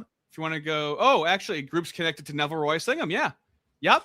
They very much rub elbows with one another. Now, the other person aside from Hasan Piker that got a subpoena was Medea Benjamin. You want to just hover over her name right there under history? Okay. Medea Benjamin. Whoa! Oh, that's that is quite. I'm gonna have to check quite a the nose, early lady. life there. She is of Moorish descent. Goodness Air me. horn noise. Pew, pew, pew, pew, pew, pew. There it is. Wait. I gotta use that new. I gotta use that new sample. Stinky. Very stinky lady. She's being a stinky lady.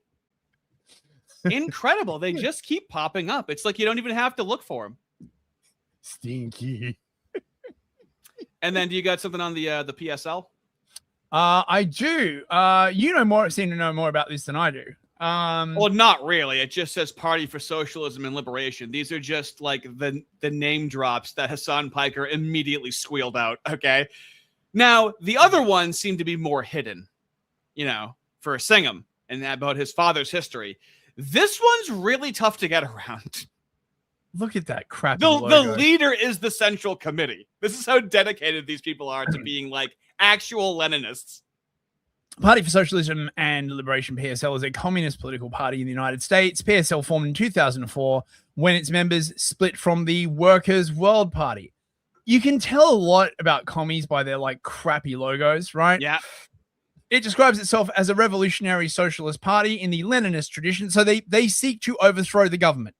Okay, right? That's what that means. It's not incremental socialism. That's just your opinion, man. Come on. Oh, yeah, really what it means? What would I know about any of this, right? Like, fucking hell, right? In the Leninist tradition, because the party believes that only a revolution can end capitalism and establish socialism. Now, for some reason, they couldn't catch this earlier. This was founded 21 years ago. And where's the headquarters? In Washington, D.C., California, and San Francisco. Ha! The fucking lefties want to overthrow the government. That's like totally fine. It's just like, but it's the reason why I became disengaged with calling shit out on the left. I'm like, it's so over the top with what they can get away with. It does not release membership numbers. In 2019, they reported branches in some 90 cities or nearly 100 cities.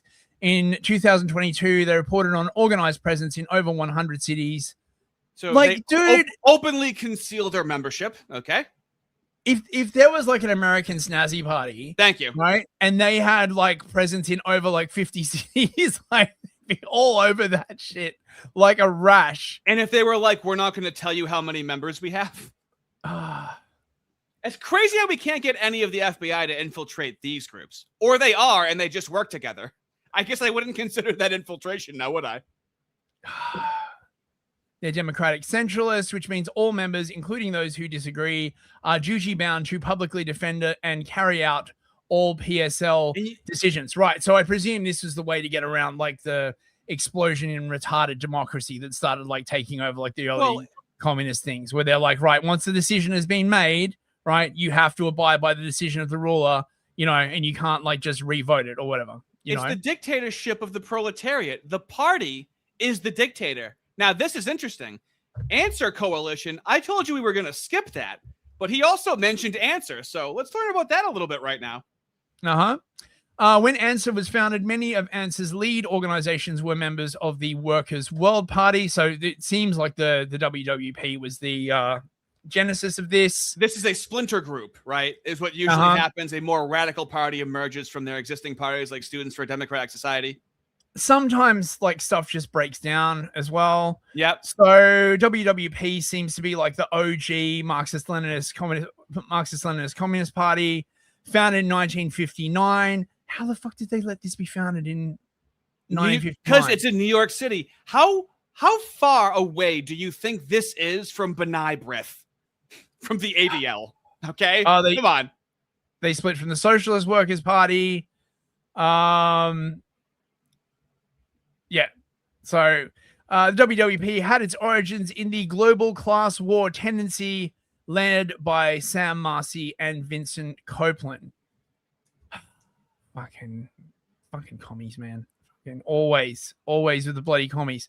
So this spawned the Answer Coalition, the International Action Center, and it's like a classic sort of like lefty thing. It's like the Judean People's Front, the People's Front in Judea.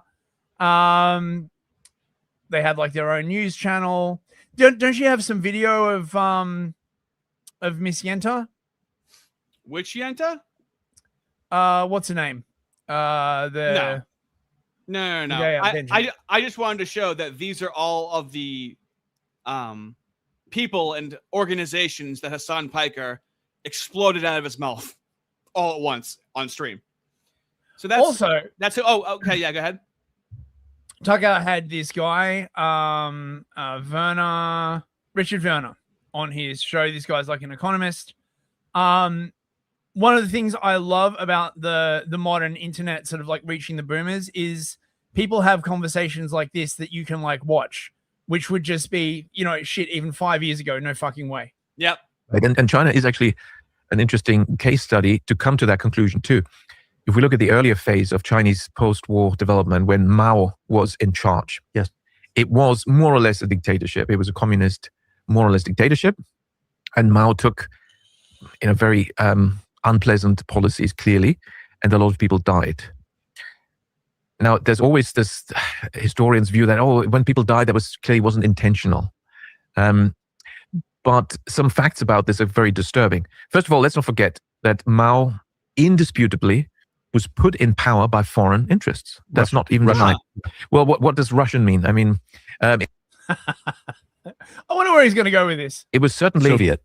And perhaps Bolshevik would come closer to it, because you see a direct lineage there of, if you look at the individuals, they go back to the sort of Bolshevik movement, which you could even call anti-Russian at some stage. I mean, it was clearly they murdered a lot of Russians. So, Russian anti-Russians. That's was there anything specific about the Bolsheviks? Like, did they lean heavily towards like any particular ethnic group? I guess we'll never know. I'm just asking questions, bros. Yeah, I think it's fair.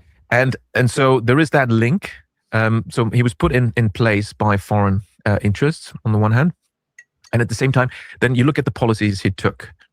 And I want to focus. I mean, there are many crazy policies like cultural revolution, which in many ways is being replayed nowadays. This cultural Marxism is a cultural revolution where you mess with people's heads. It's like a psyop.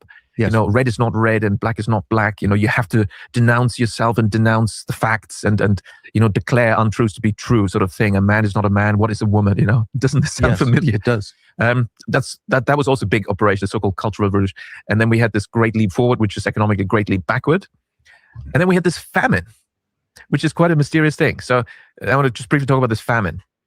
And it's relevant for us today because, again, ordinary people think, we couldn't have leaders who plan horrible things for us. That wouldn't happen. They wouldn't intentionally do it. They have good intentions. They would never want to starve 80 million people to death, would they?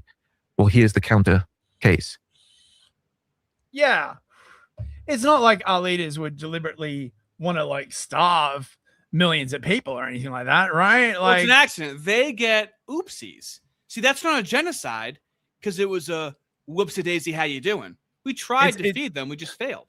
It's an oopsie side, is what you're saying. Yeah, a whoopsie-cost.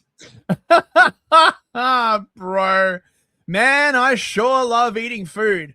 I really hope like nothing bad happens to the food supply because of like some stupid war like started in the Middle East that like chokes off global fertilizer flows. Something specific, Fizz. You've really specific fears. Oh, I'm just, me. I'm just crazy, man. You know how I get. Oh, and there's this one as well. I haven't watched this whole episode, but I would highly recommend it. We get our money back. Well, we love to lend to the government because you can raise taxes. And that's why taxes were introduced. The federal income tax didn't exist before the creation of the Fed. It's also created in 1940. You couldn't have one without the other. Well, whenever a central bank is created, they introduce new taxes, one way or another. Yes. And the central bank of the United States, the Fed, was created right before the war. I mean, yes, and right before the war, exactly. 2 months before the war. What was the role of the central banks during that war? The most important war in the last 1,000 years. Yeah, well, it was really at the pinnacle of the war economy. There's no doubt about that. It's very clear. And the same is true, of course, for the other side. And now from 1917, the US and Germany were at war, which is very sad. A lot of Americans are of German descent, and Germans didn't really want to be at war with Germany, but that's what happened. So we've got these two countries at war, sad, the soldiers dying in the trenches, and their economies organized as war economies. At the pinnacle of the war economies are the central banks. So who were the key players in the German central bank, the Reichsbank, which was 100% privately owned? Was somebody called Max Warburg, or Max Warburg, you might say in English. And who was at the pinnacle, in fact, was a founder of the Federal Reserve, and who was the key person there? It was somebody called Paul Warburg. That's a very interesting name, Warburg. That's like from Schleswig-Holstein or something, right? Yeah, that's like the white guy that created the atom bomb, Oppenheimer. Yeah, his brother. But of course, the soldiers have to kill each other, and these two countries are. Wait. The head of the German central bank and the head of the American central bank were run by brothers during a war between the U.S. and Germany? Yes. Now, I have to qualify. They weren't the formal governors, but they were the key people. Did anyone notice this? Well, some people did. I mean, probably encouraged. I mean, with Paul Warburg, it was obvious because until 1911, he was a German citizen. He'd only just come over for that purpose to set up the Fed. And he was speaking, I mean, half German, basically, when he spoke English. So, it wasn't, I mean, if you were looking for some details, you'd quickly find this. How did the brothers do during the war? Were they destroyed? Were their fortunes taken away? Oh, no, of course. Max Warburg stayed in power at the Reichsbank. He was the one who signed off on Hitler's proposed head of the central bank, even in the 1930s. It was also Max Warburg still. They were those, I can't believe brothers were at. Absolutely. Yeah. Those banks. Yes. And of course, I don't want to just, pinpoint the Warburg family, but, I mean, there's other families, and there's many families. There's JP Morgan, and they're of various backgrounds and ethnic backgrounds and whatever. But the principle is So is this taken? Crypto coins? Is that taken? Fellas, is it taken? Because we have. Can we just do like a classic rug pull coin for the stream and call it crypto coin? Nobody could be surprised that we're doing a rug pull on it, right? Or am I supposed to say to do a rug pull behind closed doors? I'm sorry, I'm new to crypto. Am I doing this out of order? That shit is gambling, and gambling is degenerate, and I will not be a part of it. I'm sorry, mate. That's very, very much against my fucking principle. It's not gambling. It's a currency, all right? It's just like the USD. No. I know, I'm just kidding. Okay, right. I mean, it is a great name, don't get me wrong, but that killed me. Okay. So we still got more Hasan, do we? Okay, yeah, right. Yeah. Sorry. Did I come in too early? Okay. Yeah, yes, not a problem. So Hasan Piker looking shaken as hell, saying it's not great for me. So let me just hear, imagine how difficult it is to quote Hasan Piker and make it sound intelligible. Is not great. Okay. I mean, it's bullshit, but still not great that, they're after your boy. They're up my ass. And I'll obviously get into it right now. I'll tell you all about it, but let me blast off real quick. Isn't he unwatchable? This is intentional. Yeah, free me. Free me. Free me. I can't believe I'm saying that, but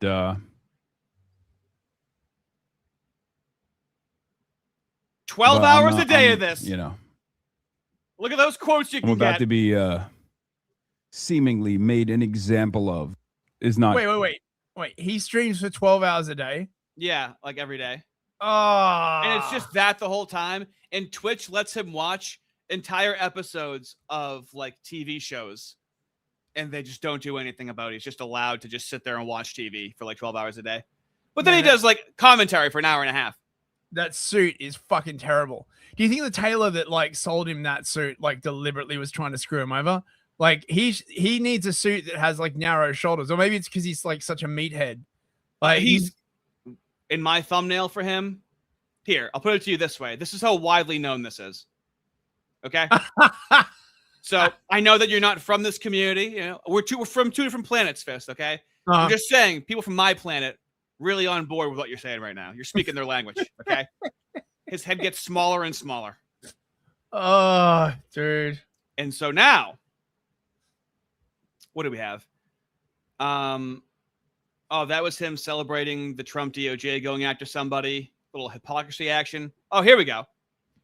Hasan Piker admitted on stream that the Cuban government reached out through the embassy to his middleman. And now, fellas, he's real sly, okay? Let's see if you can catch as to whether or not the Cuban government was reaching out directly to Hasan or if there was some sort of nefarious middleman. I want to go to Cuba. Would you be down? I fucking love Cuba. Oh, Fuck yeah, dude. Yeah, I feel Okay. This is how they all talk to each other. He just acted like, dude, let's get fucking Oreos. Dude, I fucking love Oreos. Let's fucking go eat them now. That's how they talk about everything. It's very, like, goy slop Americanized. I think I got there once. the Cuban government actually hit my contact from the embassy. The government hit his contact for the embassy. So is that even a middleman? If it's his contact, okay. So wait, he had a contact at the Cuban embassy. That's what the embassy hit up his contact. I mean, it sounded like he said he had a contact at the Cuban embassy. You know what? I'm clip chimping, as his community would say. Let's look at this in its full context, okay? Okay. And told him that if the only thing stopping us from coming to Cuba was the consistent fucking idiot just slurping into the microphone, dude. It is the most demoralizing people to listen to. internet access, we can make it happen. Yeah, Cuba is sick. Wait, the government reached out to you. So yeah, of course. So the government reached out to you. Yeah, of course. All right, pretty unambiguous. Hasan with the inability to fucking think before he speaks, quickly sweeps for what he just said. It's well, not reach out to me. There's there's a middleman there. We went from, of course, yes, definitely, to, well, my middleman, so not really me. Just in the 3 seconds of speaking, he's completely walked back what he said. Because I had a doctor from Cuba. Cuba does this thing called medical missions, and they've been doing it since I believe like the 70s. And it's incredibly successful. They have a massive, very robust like medical program because kind of they have to, because they're under an incredible sanctions regime by the United States of America that the rest of the world thinks is abhorrent, except for America and Israel that keep consistently vetoing it over and over again. But this has created a... Now I am seeing clips arise as the stream is happening. So now we already have Hasan's response to this clip that I just showed you that I haven't watched yet. None of this is illegal, okay? As an American citizen, you can literally be in correspondence with individuals in another. Oh, I want to see it recorded so badly when someone says to him, actually, this part's illegal and this is what you did. And to hear Hasan Piker go, no, I didn't do that. No, like they literally didn't do nothing of the commie world. I didn't do it that way. I did it the right way that I'm allowed to do. No, Hasan, you did it in the wrong way. The only way that there is to do it. You're being a bad boy, Hasan. You're about to get much closer to the black community. We know you love them. The American restrictions on this stuff are fucking idiotic. I have a journalism visa. What the fuck are you talking about? So if you have a journalism visa, that means you can't do anything wrong with your communications. Or if you have a journalism visa, does that mean that you have to adhere to very strict standards? You see how it's a get out of jail free card that he has a journalism visa? Well, how are you supposed to act with that visa? I mean, to be fair, right? Like they're probably I don't know, man. Was he like raised? I mean, you know, you could argue he was doing public advocacy for the Cuban government. Pretty sure that's a no-no for Americans. Like he's very sloppy. He's very sloppy. Okay, I really doubt he got away with everything. Okay. And what's really funny about it is that every single media outlet that goes to Cuba does this as well. CNN, Al Jazeera, They really suck the bag of the Communist Party and says that the United States is intentionally doing this embargo to hurt them because of communism. I had no idea. Listen, man, look, Hasan is a proud communist, right? He is like willing to suffer, okay, for like the people, right? If he has to do like 10 years in the gulag, right? Like Gramsci, okay, he'll be down for it. It right? is like 10 years. The charge is 10 years. He's committed, right? Like, you know, resisting capitalism, right, is not just sitting on your butt streaming. I'm sure he would say that, right? He would use the example of Antonio Gramsci, who, you know, died in prison for his beliefs. And I'm sure Hasan is like willing to sacrifice his life for the greater good. I just hope this makes leftists slightly nervous because they're very cocky, aren't they? It would acting be like nothing bad will happen to them. Hopefully, there's a level of fear it's inserted into them. It would be nice if they were like just a little less like, fuck you, I've got infinite respawns. I'm reasonable. I'm not asking for a very- lot. I'm asking for the world's a modicum of humility from the left. Hopefully. Yeah. That's all. That's it. I'd be very happy if we got a little bit of that. PC, fucking Fox News, every goddamn. This is how a child thinks. You know how, like, if a child is given a cookie and another child takes a cookie, the child goes, well, he got a cookie. Why can't I get a cookie? Well, Yeah. he was given a cookie and you took a cookie, but he got one. Why can't I have one? Well, it's not the same exact thing. It is cookie. It's like a fucking very reductive way to look at things when you don't actually want to be honest. And then, finally, this was just released. Hasan says there's nothing to prosecute after the news of potential House oversight investigation and denies snitching on Neville Roy Singham. Do you see this just came out. Denies snitching on him. I haven't even heard this yet. The House Oversight Committee has opened a formal investigation into far left streamer Hasan and the co-founders of CoPink over their March trip to Cuba billed as humanitarian aid mission. So maybe after that, there'll be more coverage on it, because so far it's just like someone from CoPink did receive a subpoena. Yeah. He didn't like to read that. I've yet to receive one. Maybe it'll happen. A subpoena. Oh, this is before he got the subpoena. Interesting. Is not an indictment, to be fair. An indictment is not criminality either. And none of this also matters at the end of the day. Oh, I'm sure he thought about that with Trump, right? The indictments and what that did to his reputation. In the ultimate irony, he's gonna have to get a Mooish lawyer. A Zionist lawyer. I'd like to defend you, Hasan, but you've said a lot of very hurtful things about the Moorish community. I'm gonna need you to publicly apologize before I can take your case. Well, yeah, I mean, that's the thing is that no, but he has, and like probably NAACP lawyers and whatnot. I mean, there's a whole treasure trove of lawyers specifically designed for a person like him. Hey, because there's nothing to fucking prosecute over. What's unbelievably frustrating about this is the fact that people are literally just making shit up. They're hallucinating. And what's even more worrisome is that, does he seem like he's on like opiates or benzos? Doesn't he like seem kind of like wavy? Like, dude, like people aren't even telling the truth about me, man. Like this guy said I bummed him for a cigarette, and I said, no, man, I just asked for a puff. I mean, look, you just the contrast between like someone like him and Chud the Builder is really, really stark. You know what I mean, right? Like when they let like Chud out of jail, he'll probably just be like, yeah, it was brutal, but you know, back to the grindstone or whatever. You know, it's like it's like, nah, I didn't do nothing. Like, you already know. Chunky yogurt, save me. You already know Fist, because he was asked questions at the airport and he lied his ass off and made it seem way worse than it was. And then, as always, everyone proved that they talked to him for like 15 minutes when he said it was 2 hours. Everyone cross-referenced it, found out he was lying. He just gets unlimited respawn. So something like that has already happened. Right.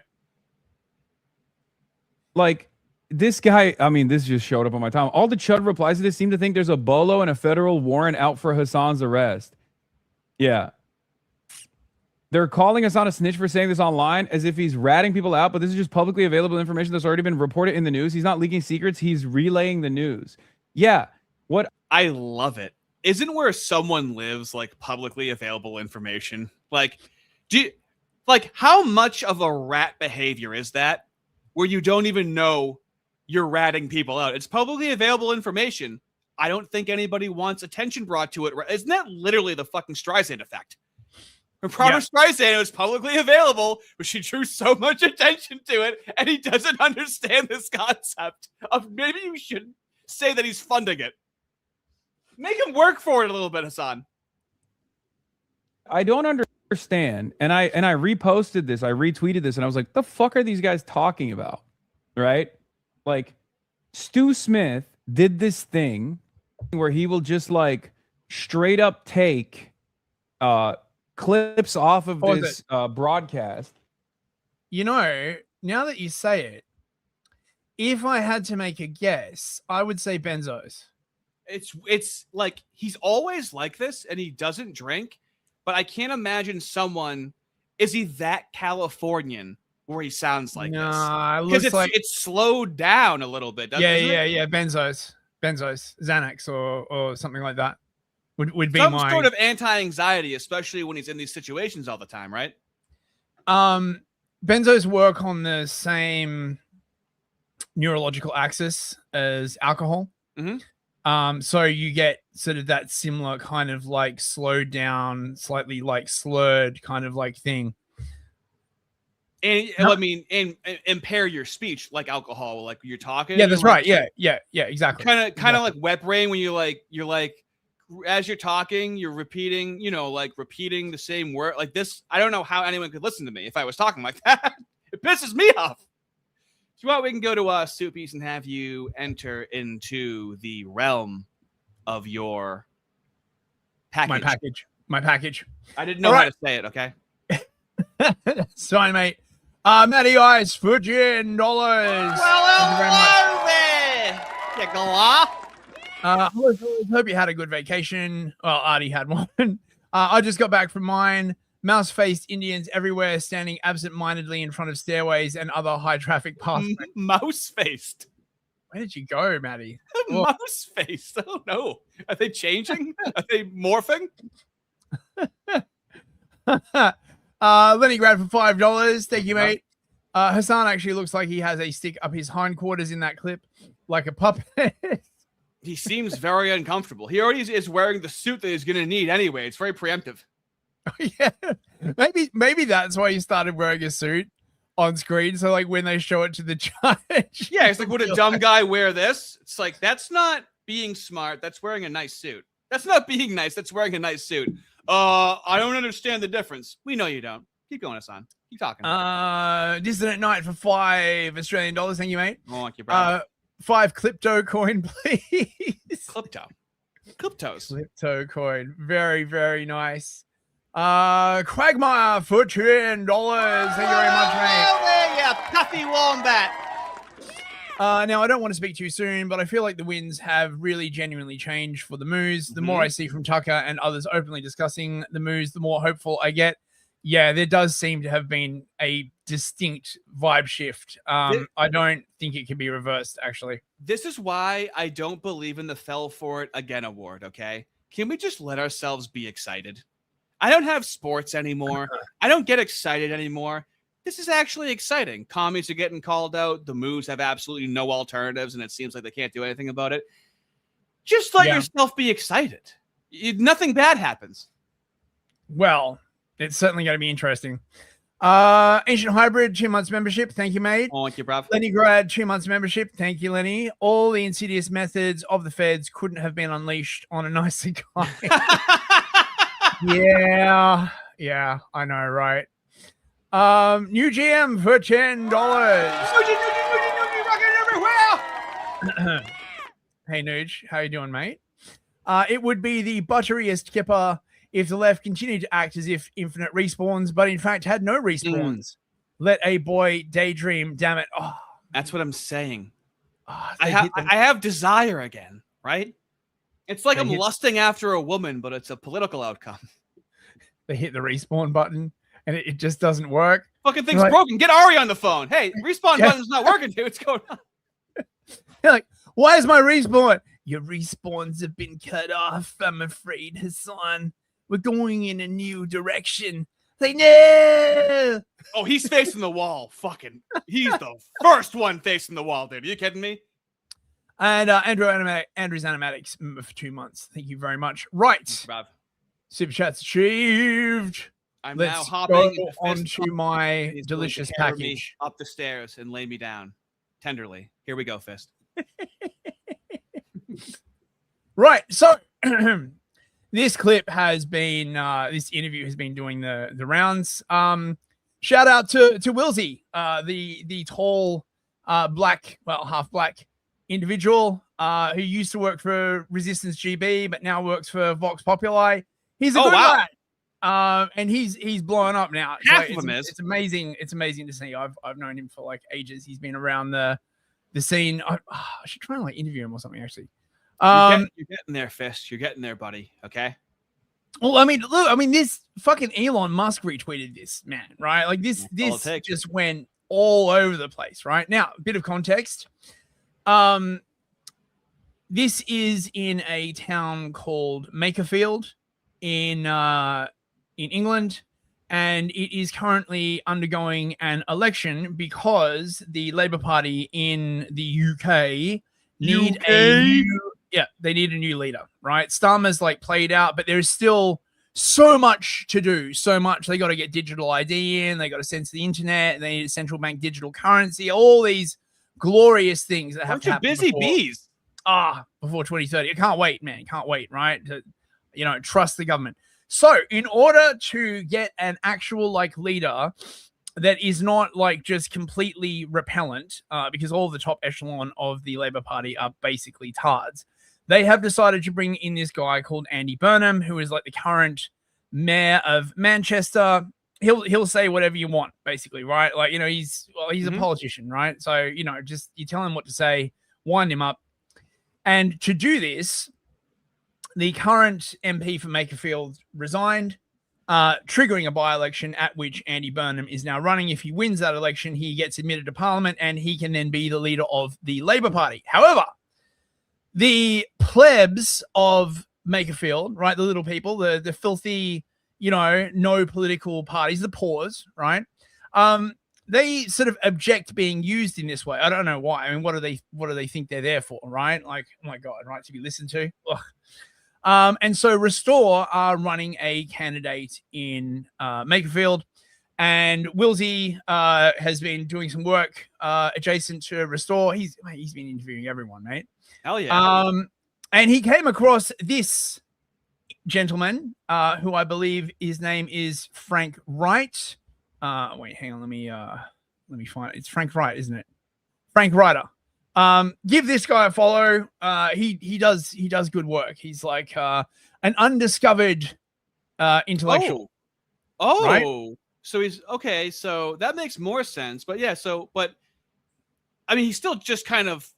Oh yeah, now he has like 47,000 followers. I think he had like 5,000 before, right? He got like 40,000 like 3 days or whatever. Yeah. He's got like 35,000 followers in a couple of days because like everyone's like, and so we should listen to this. This basically sums up what the fuck's going on in England very, very well. So what has persuaded you to come out today?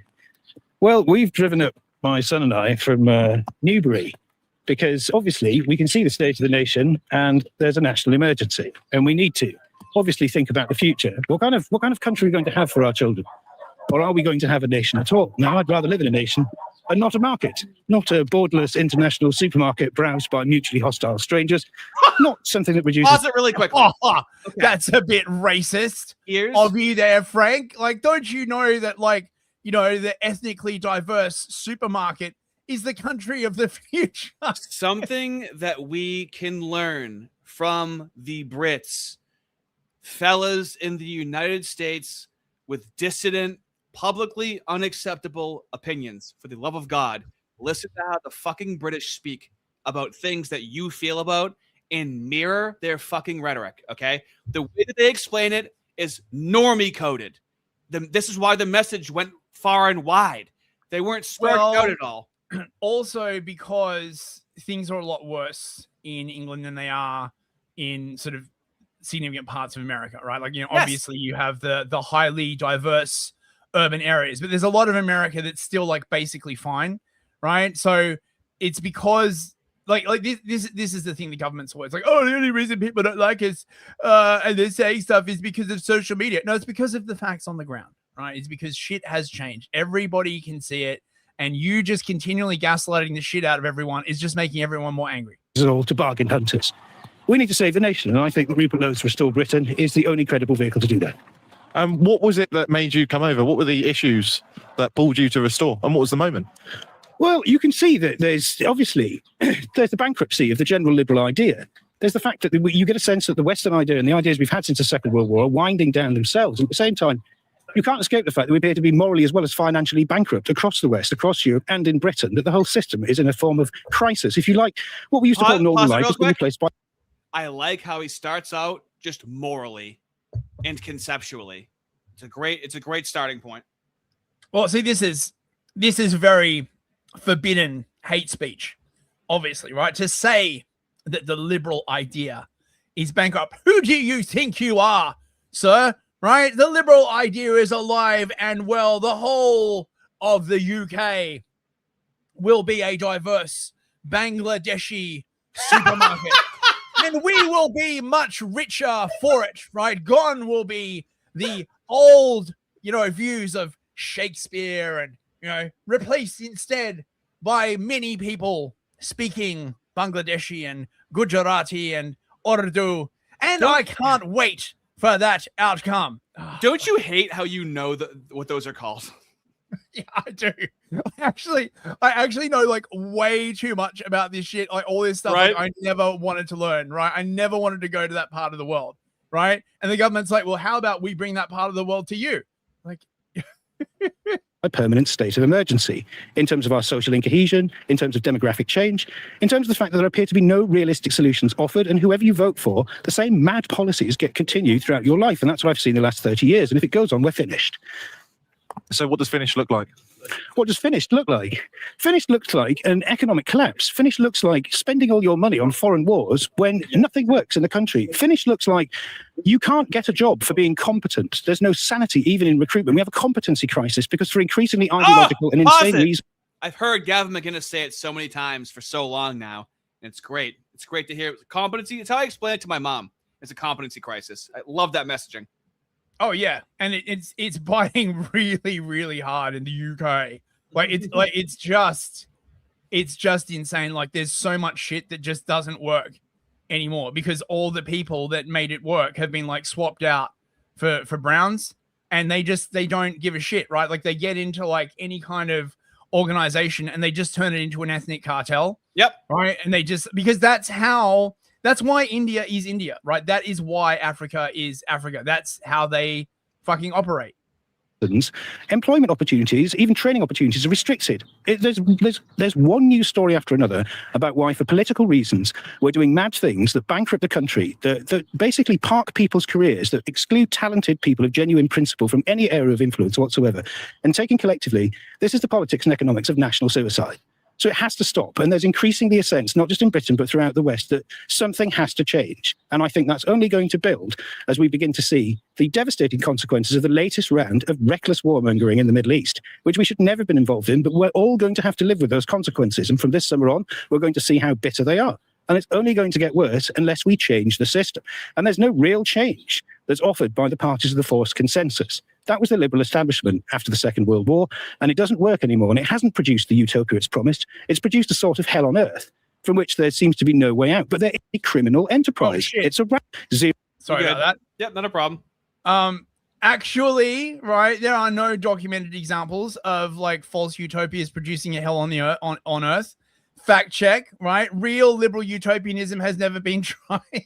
Hell on earth. And you know the elites clutch their pearls when they hear that. Hell on earth. Oh, that he's talking about me. How dare he? No, the elites will be like, Yes, but I live near St. James Park, and everything's like fine where I am, right? Literally, Piers Morgan said this exact thing to Tucker Carlson. I have private security, right? I don't go to like, Tower Hamlets or Croydon or any of the other like ethnic disaster zones. That's, if you like, an international nowhere land where holistic economy, some return of human power, influence, and professional advantage for ideological reasons that has bankrupted the country. But we have enormous human capital here. We should never have been involved in, but we're all going to have to live with those consequences, and people of genuine principle from any area of influence whatsoever. And taken collectively, this is the politics and economics of national suicide. So it has to stop. And there's increasingly a sense, not just in Britain, but throughout the West, that something has to change. And I think that's only going to build as we begin to see the devastating consequences of the latest round of reckless warmongering in the Middle East, which we should never have been involved in, but we're all going to have to live with those consequences. And from this summer on, we're going to see how bitter they are. And it's only going to get worse unless we change the system. And there's no real change that's offered by the parties of the forced consensus. That was the liberal establishment after the Second World War, and it doesn't work anymore. And it hasn't produced the utopia it's promised. It's produced a sort of hell on earth from which there seems to be no way out. But there is. There are people of genuine principle and genuine talent in this country. And the reason why so many people despair of that is because I think they've been systematically excluded from positions of power, influence, and professional advantage. Yeah, he's absolutely right. Like, they literally have. This is like what all the ideological checking is about. This is what like groups like Hope Not Hate are all about. They crawl over your timeline. If you've ever made like an off-color joke, you're excluded from political power. Reform is doing exactly the same thing. For ideological reasons that has bankrupted the country. But we have enormous human capital here. We're just not permitted to release it, because if you don't have the correct views, you don't get the job, you don't get any promotion. In fact, you might be harassed off social media and find yourself debanked, or at least your career is stymied. So what we need is a realistic economy, some return of human dignity to every area of life. Because as I said, it hasn't just financially bankrupted us, it's morally bankrupted us too. And he is really forced to be rather vague when he's saying this, huh? But that, yeah, but but that's yeah. Everyone knows what the fuck he's talking about by this point, right? Like, that's right. Right, the cat's out of the bag. The man, silent right? majority. Like, yeah, he's communicating with antennas right now. Like this whole scam, like all scams, really only works as long as people don't realize the goal of the scammer, right? As long as you can be like, I can't return the money I owe you because the bank or something like that. Once you realize the intent of the person scamming you is just to like fleece you, it all becomes much, much clearer. And that's what's happening. we're looking at a state where you're going to live in a borderless international bazaar, a placelessness, if you like, an international nowhere land. Does that sound like fucking communism by any chance? What else is fucking borderless? Oh, I'm sorry. Please continue. Sir, I love the international bazaar. Sir, would you like some street food? I made it with my feet. Using the toenail as a knife. I love that one. Oh. Where nothing means anything. Nowhere seems like home. And where the essential value of human life is replaced with price, such as we see in awful things like surrogacy or 0 hours contracts. Now, we know that the whole point of that is to turn it into capitalism's fault as soon as he brings up anything economically, right? Yep. Okay. Yep. Or the increasing degradation of what you call a work-life balance. Finally, how many people actually do work? How many people are now dependent on the state, directly or indirectly, to the point where those people exceed the ability of the nation to actually make money? This is an economic doom spiral. And so the more that you look at the problem, the more you realize that really we are facing a national emergency. And if you are going to take on the duties of the state, something more than self-interest or printing money for your own political friends, we need to do better than... Hold on there, right? Like, people with principles, yes, but what kind of principles, right? Like, you have to, obviously you can't be religious. I mean, unless you're Moorish or Hindu or Sikh or, Muslim, right? Yeah, when the elites hear principles, they go, what is that? You mean helping your friends? What is principles? I mean, he sounds like he's advocating for Christian principles. Oh, I can barely say it. You're right. Oh, look, what he needs to do is get down the mosque, right? Convert to Islam, do the Shahada, right? And then he can join the Reform Party. that. We need to take seriously the depth of the crisis that we're in, and we need people of genuine principle and talent to address that. And I think we found them under Rupert Lowe and in Restore Britain. And so, man, what a monologue. Game, recognize game, right? And As then he someone who ends it with a monologues- call to action, and then he ends it with an amazing exclamation point. Mate, as someone who monologues like for a living, practically, man, that is top tier. Landed shit. the plane. Yeah. He should start a podcast, like for real. Actually, no, don't, because there'd be more competition. Dude, get him early, dude. Talk to him early. Yeah, I should message him. do you believe that essentially it's the rhetoric of blood, sweat, and tears that we need in this country? No, I don't think we need any rhetoric at all. You see, that's partly the problem. For the last century, we've been ruled by the political technique of the liberal system, which is basically the rule by media. And what you do then is you use slogans and you use concepts and you attach people's hopes and dreams basically to messages for products that you're never going to deliver. That's how we're ruled. Yeah. Man, not an ounce of fat on that. Exactly. Put some more We are beans so- on the toast. This guy's right.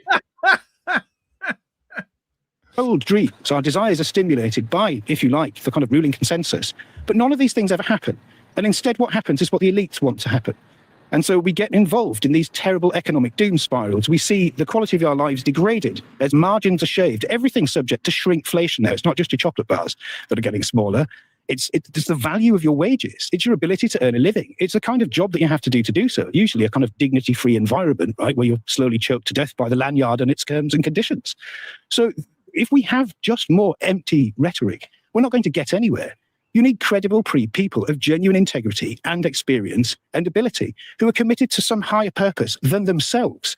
Wow. Oh, that's very dangerous talk, right? Like, look, everybody knows politics is about, you know, self-enrichment and managed decline, right? We can't have people like this trying to like fix things, right? They might push the fix everything button. Yeah, like something higher than myself, like money that lets me go to an island, right? The island's larger than me, right? Completely materialist interpretation. Yeah, larger than myself. Than their own personal enrichment or their own mad ideological faction. We need a sense of higher purpose to see beyond the predicament that the rule by media has delivered us into, because it's delivered us all into a fantasy world that's turned out to be a nightmare. And those adverts, if you like, for that system that Francis Fukuyama described as the end of history, the liberal system, he said, periodic elections plus cheap consumer goods.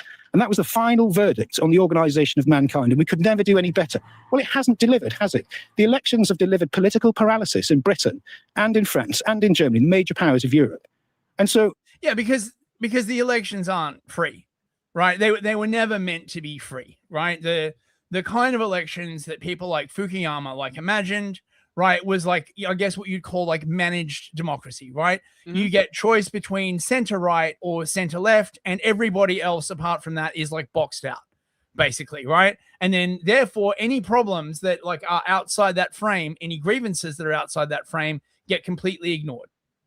What's that electoral system doing? It's ground to a halt. And the economics of this, if you ask conservatives who basically market worshippers, if you sit next to them and say, look, you've destroyed our nation, replaced it with a series of light industrial sheds, increasingly staffed by third world migrant labor, what has that conserved? It's demolished everything. Everything that they claim to believe in about Burke and his little platoons, about traditional communities and traditional values, has basically been suborned to market worship and pure profit. We need something more than money. We need something more than empty ideological slogans. Saying that there's something more important than money. Oh, mate, we got a fanatic up in this.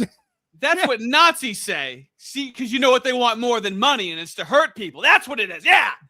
Everybody in the West. Pro-white, something Nazi. Yes, white. Capitalism, white. Capitalism, white. Yes. Everybody in the West knows there's nothing more important than money. How dare you, sir? The nerve of this guy. The nerve. We need real change for people's real lives, for a change. And I think the crisis that the West generally is facing, politically, diplomatically, morally, and financially, gives you the opportunity to make the kind of deep-rooted change that you need to save the nation.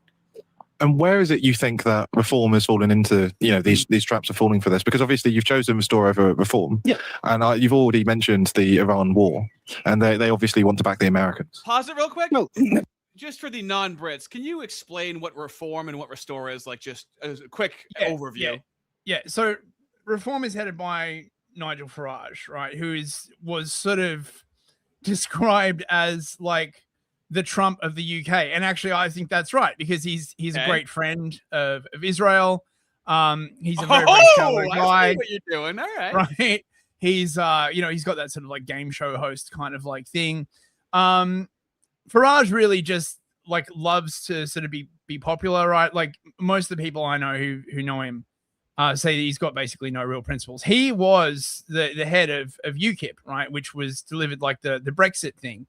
And then when the election Sargon of Carl Benjamin try and get involved with that. Yeah. And Carl like suffered for that as well, right? Yep. But when the election happened, he sold everybody out and told everyone to like vote conservative. And when I asked somebody, right, like who was close to his party when that all happened, like what the reason was, he said that he couldn't tell me. So I don't know, right? I forget the guy's name. He's a YouTube commentator now, but I met him, I don't know, like way back in the day. So reform is basically just sort of the right wing of the uni party. Everything's going to be like the same, except there'll probably be a break on immigration. Maybe, right? But there's not going to be any mass deportations or any of that kind of like stuff. None of the stuff that people want. It's just the right wing dream. Whereas Restore is led by Rupert Lowe. Now, a lot of people have criticized Rupert Lowe, but he does. My general impression is that he really believes stuff. Now, from the political class, that's the worst thing possible. You don't want people who believe things anywhere near the political process, right? For the ruling class in the West, right? Politics is the process, and they are constantly afraid of anyone like with charisma, anyone with like unfixed beliefs, because you can't corrupt them. There's a danger they'll get in and they'll upset the apple cart, right? Rupert Lowe from Restore, he wants like actual mass deportations. For example, one of his policies is that not only should all the people involved in the grape gangs be like sent back to Pakistan, preferably by trebuchet, but anyone who knew about it and covered it up also gets immediately deported, right? Whoa, hey, I can't believe he would say that for the most egregious crimes in the West in the last how long? What's been a more egregious set of crimes that's been perpetual? Well, anything that happened to people who aren't white, Ardy. Right? You've got to understand, right? Those girls that were like raped and tortured, I mean, they were white. So, is it, right. I mean, since white people don't really exist, can you really, right? It's what I'm saying is it's actually really complicated. Really? It's actually really complicated. No, it fucking isn't at all. For old time's sake, you gotta be careful what you're saying right now. That's anti-citrus. Clearly very anti-citrus, yeah. This is a difficult question to approach if you're not a kind of sad person with no life like me who actually gets into this. But the Americans didn't choose that war freely on their own, did they? They've admitted severally, their own chief diplomat, Marco Rubio, and many others, the leader of the House and so on, have said that this was a war for Israel because Israel was going to launch that war. And so the real fundamental question is who basically rules the United States, because that war is definitely not in the national interest of the Americans. In fact, I personally predicted this along with others at the beginning of January. This has led to a strategic defeat of the United States. It's broken its military presence, its credibility. It's now seen as agreement incapable. That means in diplomacy, nobody believes your promises. So no one's going to make any deals with you because you constantly break them. And what's worse with that, you then assassinate the people that you were trying to make the agreements with in the first place. Now, he's absolutely right, by the way, right? My next bit is on exactly how the Trump administration literally just did it again. Right? They had like a peace deal like ready to go. It was like 95% like ready to go. And then they announced it. And all of a sudden, all the usual people came out of the woodwork and the Israelis like scuppered it. Yeah. Incidentally, the Straits were open before you did this, and you killed the man who placed a religious prohibition on the development of nuclear weapons, And then your big idea is to bomb everybody so they love you. I mean, this is insane. It doesn't make sense. There's no interest in the national interest at the political elite level in the West, whether it's in the United States or whether it's in Britain or whether it's in Europe. And that's the reason why these political parties are seeing themselves decline dramatically in popularity, because they're not delivering for their own people. The way that they rule is for the interests of the rulers, not the ruled. And you can see that there because these wars are mad. And it's not just the Iran war. These wars are mad from the point of view of the national interest of any Western nation because it didn't deliver anything for them other than Pause it misery real quick. and chaos. And in fact, dude, so many nights at the pub of him drinking, talking politics for 5 straight hours is paying off right now. Straight off the top of the head. He's got like a Substack. So I think he's a professional autist. But like, man, amazing. Well, fellas, there's nothing stopping you from tagging this guy and telling him to talk to Newsfist, okay? There's nothing. There's no law against that, okay? And it's a numbers game at the end of the day. And Fist is on an upswing right now with his interviews. He's only getting more views on his interviews, increasingly good feedback. So these things are potential with your help. That would be awesome. Actually, it would be much easier to make a cold approach to him if like a few people had like tagged him. So yes, fill your boots, guys. That would be freaking awesome. You look into the history of regime change. Not only did it come about because of Benjamin Netanyahu saying that he wanted the West to replace diplomacy with a war on terror from 1979, but when it went on to do this, what did it produce? The reason we have a mass migration crisis in Europe is because of the wars in the Middle East that the United States has wholeheartedly fought, which serves only the grand strategy of the Israelis. That's the reason why you had millions of people come into Europe in 2015 from Syria. That's the reason why, as Colonel Gaddafi predicted in 2010, he went on French television and said, if you kill me... Can you say Israelis? Just not moose? The grand strategy of the Israelis. That's okay, right? Yeah, you can say that. I mean, you're not giving me a high degree of confidence right now as you're explaining that. But I mean, this is the thing, right? If he gets arrested for speech crimes for this, right? Like he's a martyr. Yeah. Oh, it's gonna be huge, right? Like it's not like he came out and was like, oh, fuck this, like fuck that, right? That's what I'm saying. The way that he's saying it is rhetorically extremely neutral to a general audience, but underneath that, it's there's no sting to what he's saying. The only sting is the meaning of his words, not the way that he's saying it. Europe will turn black. And then in Operation Odyssey Dawn, when they did kill him, when Hillary Clinton and David Cameron killed Gaddafi, rather brutally, Europe did turn black because Libya was a gateway that wasn't open then. And so was Syria. And then so was Iraq. And so when you smash these countries, what happens? People flee and routes are established, and that becomes a business. Mass migration is a criminal enterprise. It's a racket. People pay thousands of dollars to be shipped into your country. This becomes a parallel economy. It's part of the corrupting influence of the business of mass destruction itself. And when people are beginning to see that now, because they're seeing that it's going to make changes in their pocket, the price of their petrol, the availability of their... He could be the guy in The Network from 1976 that's just on TV and he's just going off for like a half an hour at a time. No, except the guy in The Network was like unhinged, right? Whereas this guy is like stone cold fucking sober. You know what I'm saying? Yeah. Food through the scarcity of fertilizer, the cost of living is going to go up. Governments like the Labour Party and probably like Reform are going to borrow more in order to defray those costs, which will further devalue the value of your money, making it harder and harder to survive. It's a death spiral. Fundamentally, the decades of regime change wars that I've seen have changed one regime more than most, and that's our own. Because I remember when we used to live in a sane, functioning, stable, and relatively happy country. Oh, I can't believe the racism. We were never... look, he's looking backward to an imagined past, ladies and gentlemen. Like, the imagined past of like 20 years ago, so far in the past, right? And the sands that lost in the mists of time. Fucking hell. And now it's terrible. And all these policies have been undertaken which have created this nightmare. And it's the political consensus that was formed after 1945 that's done this to us. And the reason why none of these parties have any answers to these problems is because they are the problem and not the solution. And if they ever name the fact that it's their policies that have caused this, they're finished. And I think reality's making that argument now, and they know they're finished. And this is why you see the elites in the United States cashing out through series of well-documented financial trades timed to statements always made on Fridays just before the markets closed, like we saw yesterday, saying that peace is coming. This is so bad that the Federal Securities Commission is investigating the President of the United States and is in a circle for insider trading now, because it's obvious. So you're ruled by something that looks very much like a fanatical crime syndicate that does... Yep. That's right. That's basically what it is. things that destroys everyone's lives, makes these wonderful promises to them, whether from the left or the right. But in the end, what you get is chaos and war and open borders and mad slogans and the outright denial of reality. And it's not good enough because we have to live in the mess they made. What's the Twitter for Frank? Bro. Oh, so good. Yeah, the Twitter is Frank Reiter, Righteter, Frank Reiter. And inevitably, depressingly, I have a Substack.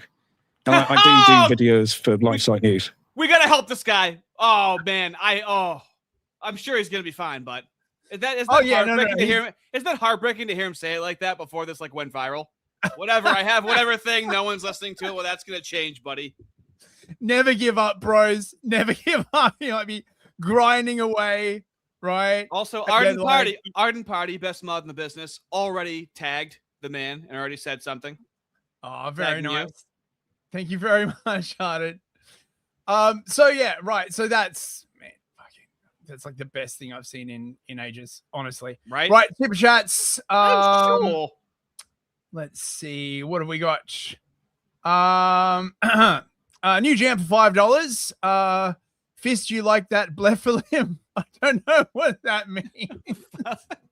What? That's something to do with your mucus? That's what it sounds like. A blephilim. A blephilim. Bobby B for $5. Thank you, mate. This one's for the fellas. Fist, guilt trip Ardy about being bored at liturgy, please. Oh, he really wants to take it there, huh? Are you really shocked that it was in a different language? Okay, I didn't know what to expect. Bobby, I haven't been in Bobby, church in a long time. Bobby, teach him some Greek, right? Like teach him to, it's not complicated. It's not like a whole essay. If you get It's like really complicated. It really is complicated when you hear like that for I'm not kidding. It was an hour straight, okay? And then underneath that, there's a guy going, so it's two people speaking Greek at the same time in an auditorium, so to speak, that's specifically designed for the voices to echo off of all of the walls, okay? Ardy, were there no parts of the service that were in English?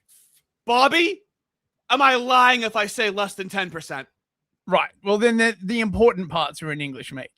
I know. It was tough. I loved after. I talked to the priest and his mentor after we sat down and ate with him. Afterwards was great. I'm fine if my punishment in order to talk to them is the actual liturgy itself. Okay? It hurt. It was tough for me. New jam for $5. Thank you, mate. This guy is great, but I'm stunned by one incandescent question. How the F are you so pale you burn under the British overcast? They're white, right? Anglos. But under the British overcast is, that is a very fair-skinned man. He does look a little red. He must have been out, canvassing or walking all day, however they spread the good word. Anglos be white as hell, man. Ancient hybrid for $5. Thank you, mate. It's called the Overton Window because it's run by huge women. Soul in the Lich for 200. Hey, there you go, buddy. There you go, buddy. That is a lot of art. Thank you very much, Solon. In memoriam of TFM, not the custom shotgun shells channel. I watched Deflate a Mouse. Solon, you are also a man of culture. I love fucking TFM. It's the Deflate a Mouse. It's this channel on YouTube. They build and shoot weird custom shotgun shells. It's fucking awesome.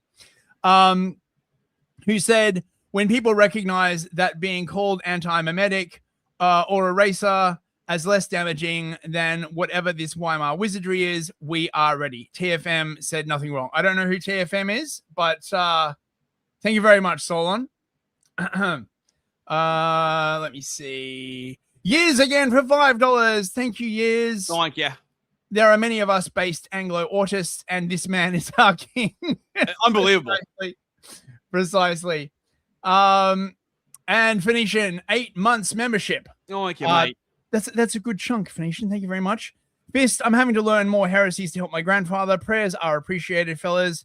Ardy, Gaelic goes ganosh gamosh gamnock, not Greek. Okay. Am I not? I'm sorry I didn't fucking not be able to understand it correctly. Okay? Don't make me say it's all Greek to me, because I'll kill the vibe in the whole room right now. Okay, so excuse me. My final package, right, about Iran. So just after the possible peace thing was announced, there was a shooting at the White House, and it was a ninja. Okay, well, great. Okay, like whatever. It's a Tuesday, right? So this is when it like came out, right? Imagine if the news covered it that way.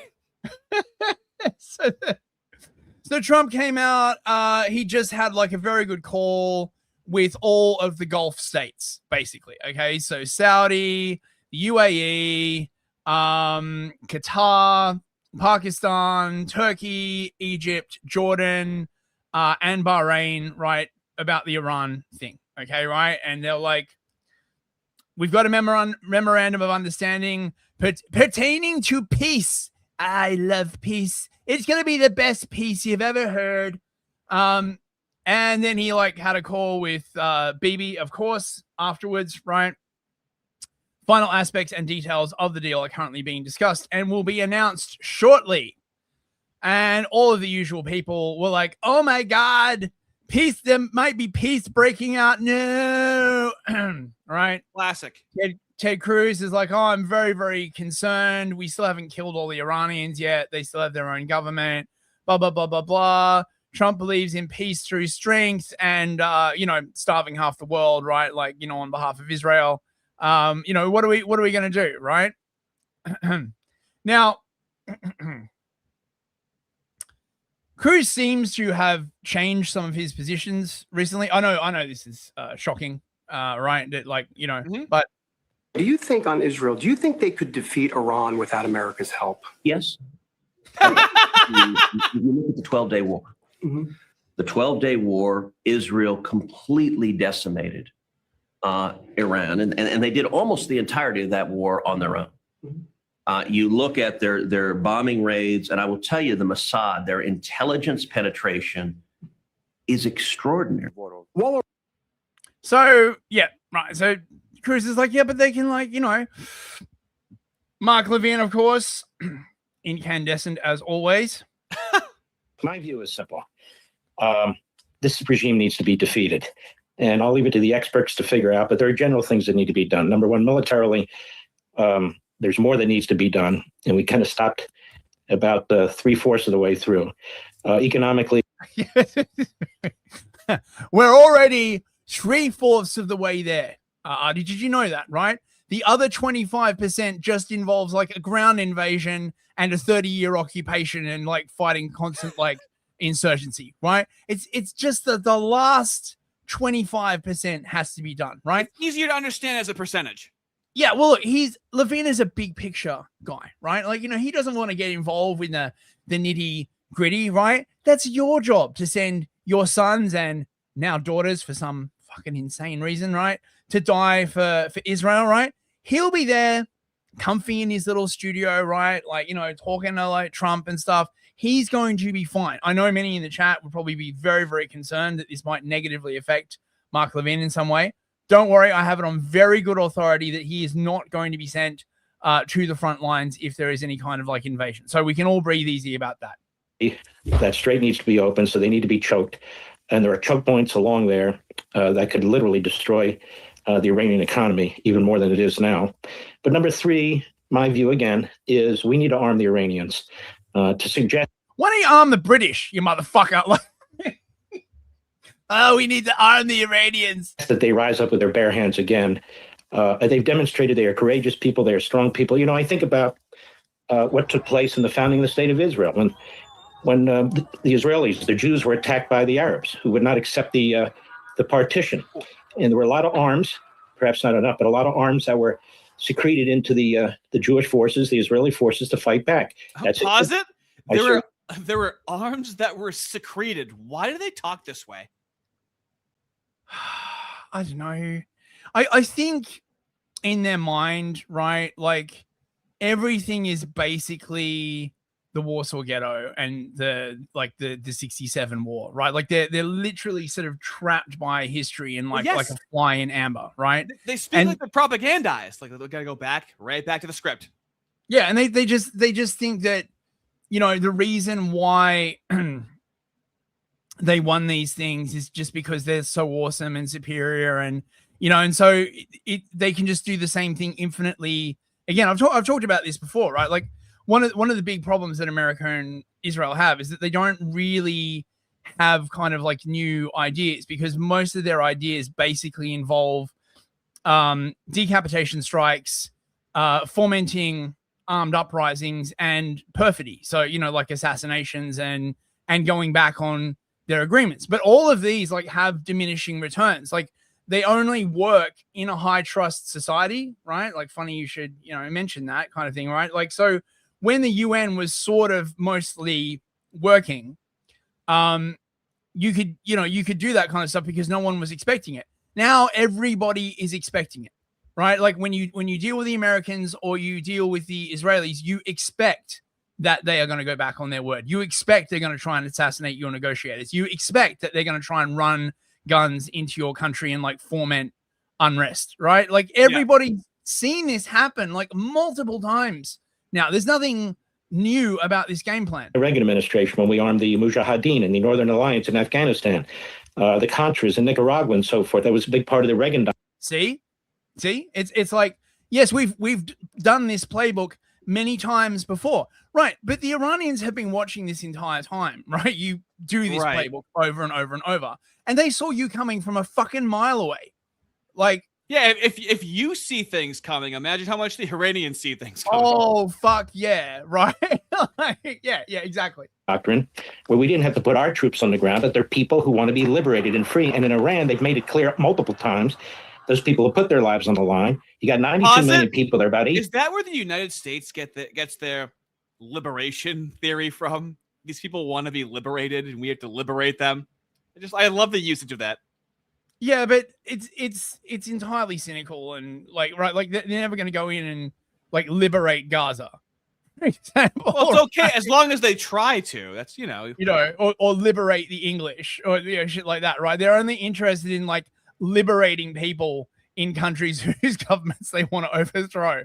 80 million who feel like they're in a concentration camp with the lights out, the communications killed, and people being executed at record rates. And my view is, why would we not help them help themselves as part of a over?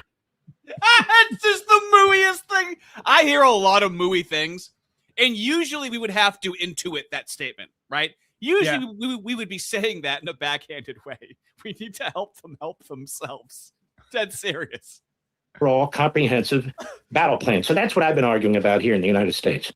Thanks, Mark. Lindsay, of course, also weighed in because that's all he does now. He's a big boy. He weighs in. He just shields for Israel 24/7 now. So someone's like, this is Joe Kent. I'm sure Lindsay doesn't like Joe Kent. The announcement by President Trump about the potential peace deal is very good news. But to make the deal effective, we have to be realistic about Israel. We must recognize that a peace deal of any kind with the Iranian regime will be viewed by the Israelis as an existential threat to their objectives. Therefore, they will seek to thwart the deal.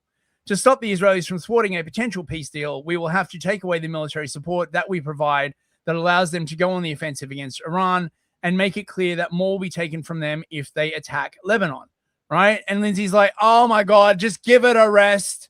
Give it a rest. They're fanatical. And what is it that wound up happening, right? Exactly what Joe Kent predicted, right? This is really good by Oren McIntyre.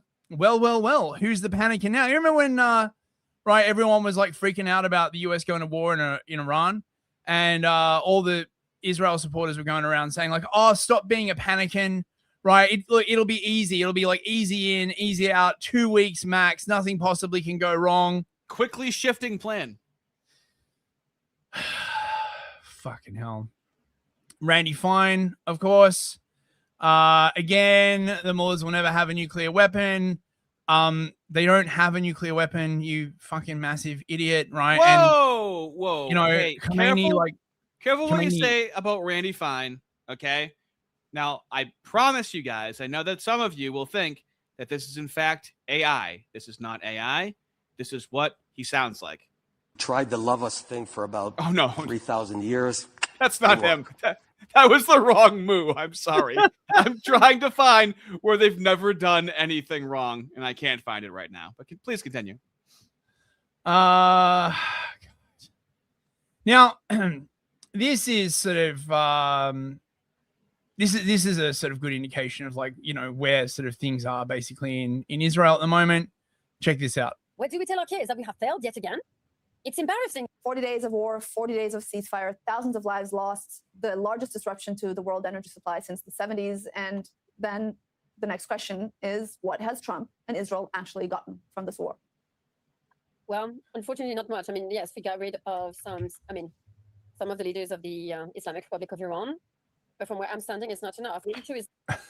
Wait a second. Wait a second. Stinky. Stinky lady. She being stinky fist. Yeah, she's being stinky, yeah. Have an issue. We need to free the Iranians. We need to make sure that Israel doesn't bear the brunt of this war. And Oh yeah, we gotta free the Iranians. They really care about the freedom of the Iranians, right? It's their overriding concern, right? Fortunately, it looks like it's going to be this. Now, the regime in Iran can claim victory. Yes, they can, unfortunately.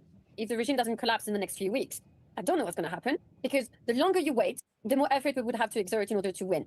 And that is a shame, because more people will have to die. And I believe that, like me, I'm sick of seeing... If you don't do what we want, more people are gonna have It's a to shame. die. I Yeah, know, it's- but you sound like you're making fun of them when you're just repeating exactly what they said verbatim. Yeah, look, if you don't do what we want, it's a shame, but more people are gonna have to die. Jewish blood being spilled in the name of terror so that people could feel good about themselves and anti-Zionism. I'm ashamed to say that we are giving money to a regime that will kill more people. So I don't understand. I don't understand how we can talk about humanitarian aid. By the way, when she talks about giving money, right, to the Iranians, what she's talking about is the US unfreezing like the $100 billion or $80 billion that Iran basically they seized from the Iranians that's currently in banks around the world. So now that money is like theirs somehow, right? Like, you know, because I guess if they didn't steal it, somebody else would have, you know. When we know that this money will be spent in building bullets and weapons that will kill Iranian people, good Iranian people. So that makes me angry. Second of all, the biggest danger that Israel is losing France and we're not making any new ones. Europe is lost. I am myself leaving because there's no point in staying in a country that wants me dead and was unwilling to protect me and millions of other Jews across Europe. Are you fucking kidding me? Right, like that's on message. That's on brand. Kidding you, mate. That might as well be their Yeah, country's motto. You get more protections than anybody any of the natives like in those actual countries. Well, let's not What do we forget do? about the whiteness czars that are there across the West. So sick of this shit. Do we make new friends in South America? I would hope so. We need to consolidate our bases. They are dwindling, diminishing. It's a shame. Israel has seen worse. We will come out of it stronger. I believe that. Now, this is, I mean, you know, this kind of bloody mindedness, right? Like, was up until this point an incredible strength, but it is now becoming fast, like a massive Achilles heel, because they can't really pivot their position at all, and this is just going to make them much more unpopular. Believe in us. But I'm worried. I'm worried because as a mother, what do we tell our kids? That we have failed yet again? What do you tell your kids? So Right. what? So that's my fucking problem? Yeah. What do you have to tell your kid? Yeah, we have to invade Iran so that she doesn't have to tell her kids that they You failed were wrong? in- Yeah, you fucked up. Wow, Embarrassing your in the kid, end. I mean, we pause all it. agree- Your kid's gonna turn into a piece of shit with no accountability. I kind of see how this is perpetuated matrilineally. So I would love for our lovely Prime Minister to maybe reconsider, revisit, and for Donald Trump to actually do something about it. He promised to do it. All right, Catherine Perez Shackdown, thank you very And we know how this demographic feels about promises. Okay. Mm-hmm. So then immediately after that, Bibi called Trump, right? And suddenly the terms changed. Imagine my shock, right? So this suddenly, once again, it must eliminate the nuclear danger, which means dismantling Iran's nuclear enrichment sites and removing its enriched nuclear material from its territory. Iran has said that under the terms of the NPT, which they have signed, by the way, and Israel has not, their right to a civilian nuclear program is non-negotiable. The other thing that the Iranians were very, very insistent on was peace in Lebanon. And the Israelis not only said that's not happening, but they actually launched another assault into Lebanon. Then the memorandum of understanding leaked because, of course, it did. And it contains no Iranian commitments to hand over nuclear stockpiles, remove equipment, shut down nuclear facilities, or even commit not to build a nuclear bomb.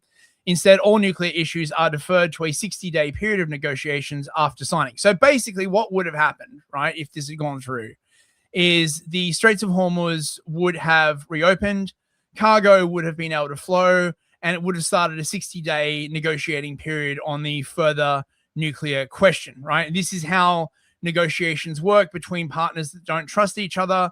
You do like a small thing, and then when the other side sees that you've also done the small thing in response, you get a little bit of trust, and then you like keep moving. But of course, the Americans don't do that, and the Israelis especially do not do that. And then in a sort of like amazing fucking like thing that scuppered the entire deal, Trump got on a call with all of the countries in the Middle East that he had previously been talking and said that if they want peace, every single one of them would have to sign a peace treaty with Israel. And you can imagine how that went down. And so it was called off. Well, imagine if you had to sign a peace treaty with the Muzzies in your country, or me with the American blacks in my country. Yeah, well, exactly, right? The White House backed away, and suddenly Trump's like back on, the usual thing. The war is going to continue. I hope you guys didn't like want to afford gas or like eat or stuff, right? Like, no, I hate that. I love being the crazy guy on the side of the road with a random plastic bag filled with nothing of importance, walking for 3 miles. That's how I like to live my life. So I'm lucky. I mean, in terms of like actual food, America does sort of grow like a lot of produce like a lot of its own food. So as long as there isn't like a sudden rash of food processing plants like spontaneously blowing up, like we had like last year, it's unlikely people are going to like starve to death per se, but you might get a massive economic crisis. The slop's going to get a little sloppier. Yeah. Now, I just want to finish off with this. The Monk debates had a debate between John Mearsheimer and Steve Walt, and Mike Pompeo and Victoria Nuland. Now, if you're not an international relations tard like myself, that might not mean a lot to you, but Mearsheimer and Walt are basically sort of widely regarded as some of America's finest scholars in international relations. And Pompeo and Nuland are widely regarded as some of the sort of like biggest coup mongers in the American administration, right? Never seen a country that they didn't want to like start a coup in. So check it out. Is this on? Yeah. This is what human decency demands. You don't let a radical regime close off the global economy by firing Shahed missiles into nations that did nothing, right? They're firing into civilians in the United Arab Emirates, even just this week. That's just not something that the world can accept. And so this monster is worthy of the hunt. You do know, Mike, that we started the war. No, absolutely not. Absolutely not. Oh, no. See, they weren't firing those missiles until Israel and the United States attacked Iran. Like, totally people. Oh, don't you know, like, Iran started the war with what? Like, yes, we were like dropping missiles on them and stuff, but really, right, like that was just like a special missile operation. Some shit. You do understand. Welcome to 1979, when the revolutionary regime began to kill Europeans. You do know that we overthrew the democratically elected government in 1954. Just for the record, you were talking about this. You don't think Iran has? You think Iran's forgotten about that? No, I suspect they've You not. don't think Iran remembers that we supported Saddam Hussein in the Iran-Iraq War? I know forgotten this. about this. I know this. Other countries have history. Do you think Iran is a monster? No. Okay. Okay. I don't think there's. Oh, I'm glad I don't live there. I think many countries do many bad things, including my own, and I wouldn't call the United States a monster. So this debate basically is about, I forget the exact title. It's like, should we go around the world fighting monsters, right? And this again, if you're not like an international relations retard, right, you wouldn't know this, but much of US foreign policy has been pivoted around this idea. It came to be known as R2P, or responsibility to protect, okay? Which is just like a fancy way of saying we can invade any country we want as long as we can gin up enough unrest in that country to excuse us going in, right? So fucking Bosnia was like this, Libya, like no. And the crucial part of R2P is gradually widened so that in the more extreme versions, you basically get this idea that if they're not a perfect democracy, defined by, your people, obviously, right? Because they overthrow democracies all the time as well, right? So they're not, they're not friendly democracies, right? They've got some fancy word for it. It escapes me at the moment. Okay, right? So it's just basically, right, we have to go around and have endless wars all around the world forever and ever until we reach like the end of history. It is fucking retarded, but makes a lot of money. Kind of get used to it. Yeah. Do also remember that we wouldn't have had October 7th if we hadn't had Iranian support for Hamas. The new Holly. We wouldn't have had October 7th if we'd gotten peace in the Middle East, and that's a much longer story. It is, and every single U.S. president has tried and will continue to. Not very hard. But it is very important to that guy's getting the last word. Evidence that Iran even knew about October 7th, much less. Oh my goodness. I'm sure it is lovely to live where you live and believe there's that. no evidence in the public record of that. Oh my goodness. Now, just in case you're not aware, this bint on the left, Victoria Nuland, is the wife of Robert Kagan, who is very high up in the Council on Foreign Relations. And it was, you might have heard me mention before, the Nuland-Kagan axis. Basically, this sort of mooish couple and their sort of like, mostly mooish hangers-on were responsible for a lot of the worst excesses in US foreign policy. As Arden Party asks, yes, Victoria Nuland was involved in Ukraine's Euromaidan. She helped overthrow the Ukrainian government, get, I think it was it Poroshenko who got in? Basically, right, the original coup in 2014 that led, inevitably to the entire destruction of Ukraine. But it was for a good cause, right? Like, fuck, I hate these people, right? Like, I had to read so much of this like bullshit when I was at university, right? And they've just always got an excuse for like some country they like want to invade, and they can't just come out and say, "Oh yeah, we hate them, we want to invade them," right? They're bad for Israel. They're like, they're not a perfect democracy. They're a hybrid state. They're using hybrid warfare. What's fucking hybrid warfare? Oh, it's not really warfare, but they don't like us. You mean all the shit we're doing to them? Fuck. One of Fist's greatest pet peeves is knowing that someone is not being honest to him, and he's like, "Just say it for the love." I need to hear you say it though. We both know. I need to hear you say it though. It gets under his skin like a motherfucker. Well, in this particular arena, it does, because many people die. Yeah. It causes like mass migration flows, and like, my fucking tax dollars go towards this like shit, and it is highly disingenuous and unctuous, and I hate everything about it, right? And there's never any suggestion that we could just make peace with these other countries that have different political systems. Right, it's like just this eternal enemy, right? Like they'll talk about fucking like Belarus, for example, right? It's like, oh, Belarus, the last dictatorship in Europe. We know what that fucking means, right? Like the end of history won't be complete until we've overthrown every like dictatorship in Europe and replaced it with our own democratic dictatorship. I hate it. Anyway, enough of that. Agile Walrus member for 6 months. Thank you, so Walrus. Thank you, bruv. Hey, Ardy, maybe try an English liturgy. Most OCA Orthodox churches have them. Yeah, that's a good point. Yeah, I've already been read the Riot Act. Okay, I understand. I'm already looking them up. Also, it really is no lie. There's 2 Greek Orthodox churches within 15 minutes from me. I'm in a very densely populated area. I'm sure there's an OCA I can go to. I would just like to know what they're saying. Yeah, we'll check it out. Check it out. Well, that's it, bros. End of the stream accomplished. Thank you so much, everyone, for coming. Thank you so much for everyone who super chatted. We will be back on Friday night, tomorrow night. Clown-based life forms. I don't know. Isn't that Thursday? Yes. You said tomorrow. But Tomorrow's Wednesday. Well, I don't know. We're gonna like live stream. Yeah, usually it's on Thursday, so maybe we'll push the live stream. I'm still working it out, but I want to make clown-based life forms like a live stream. So maybe Thursday, and I'll start recording interviews on the Wednesday instead. I'll work it out. Busy man.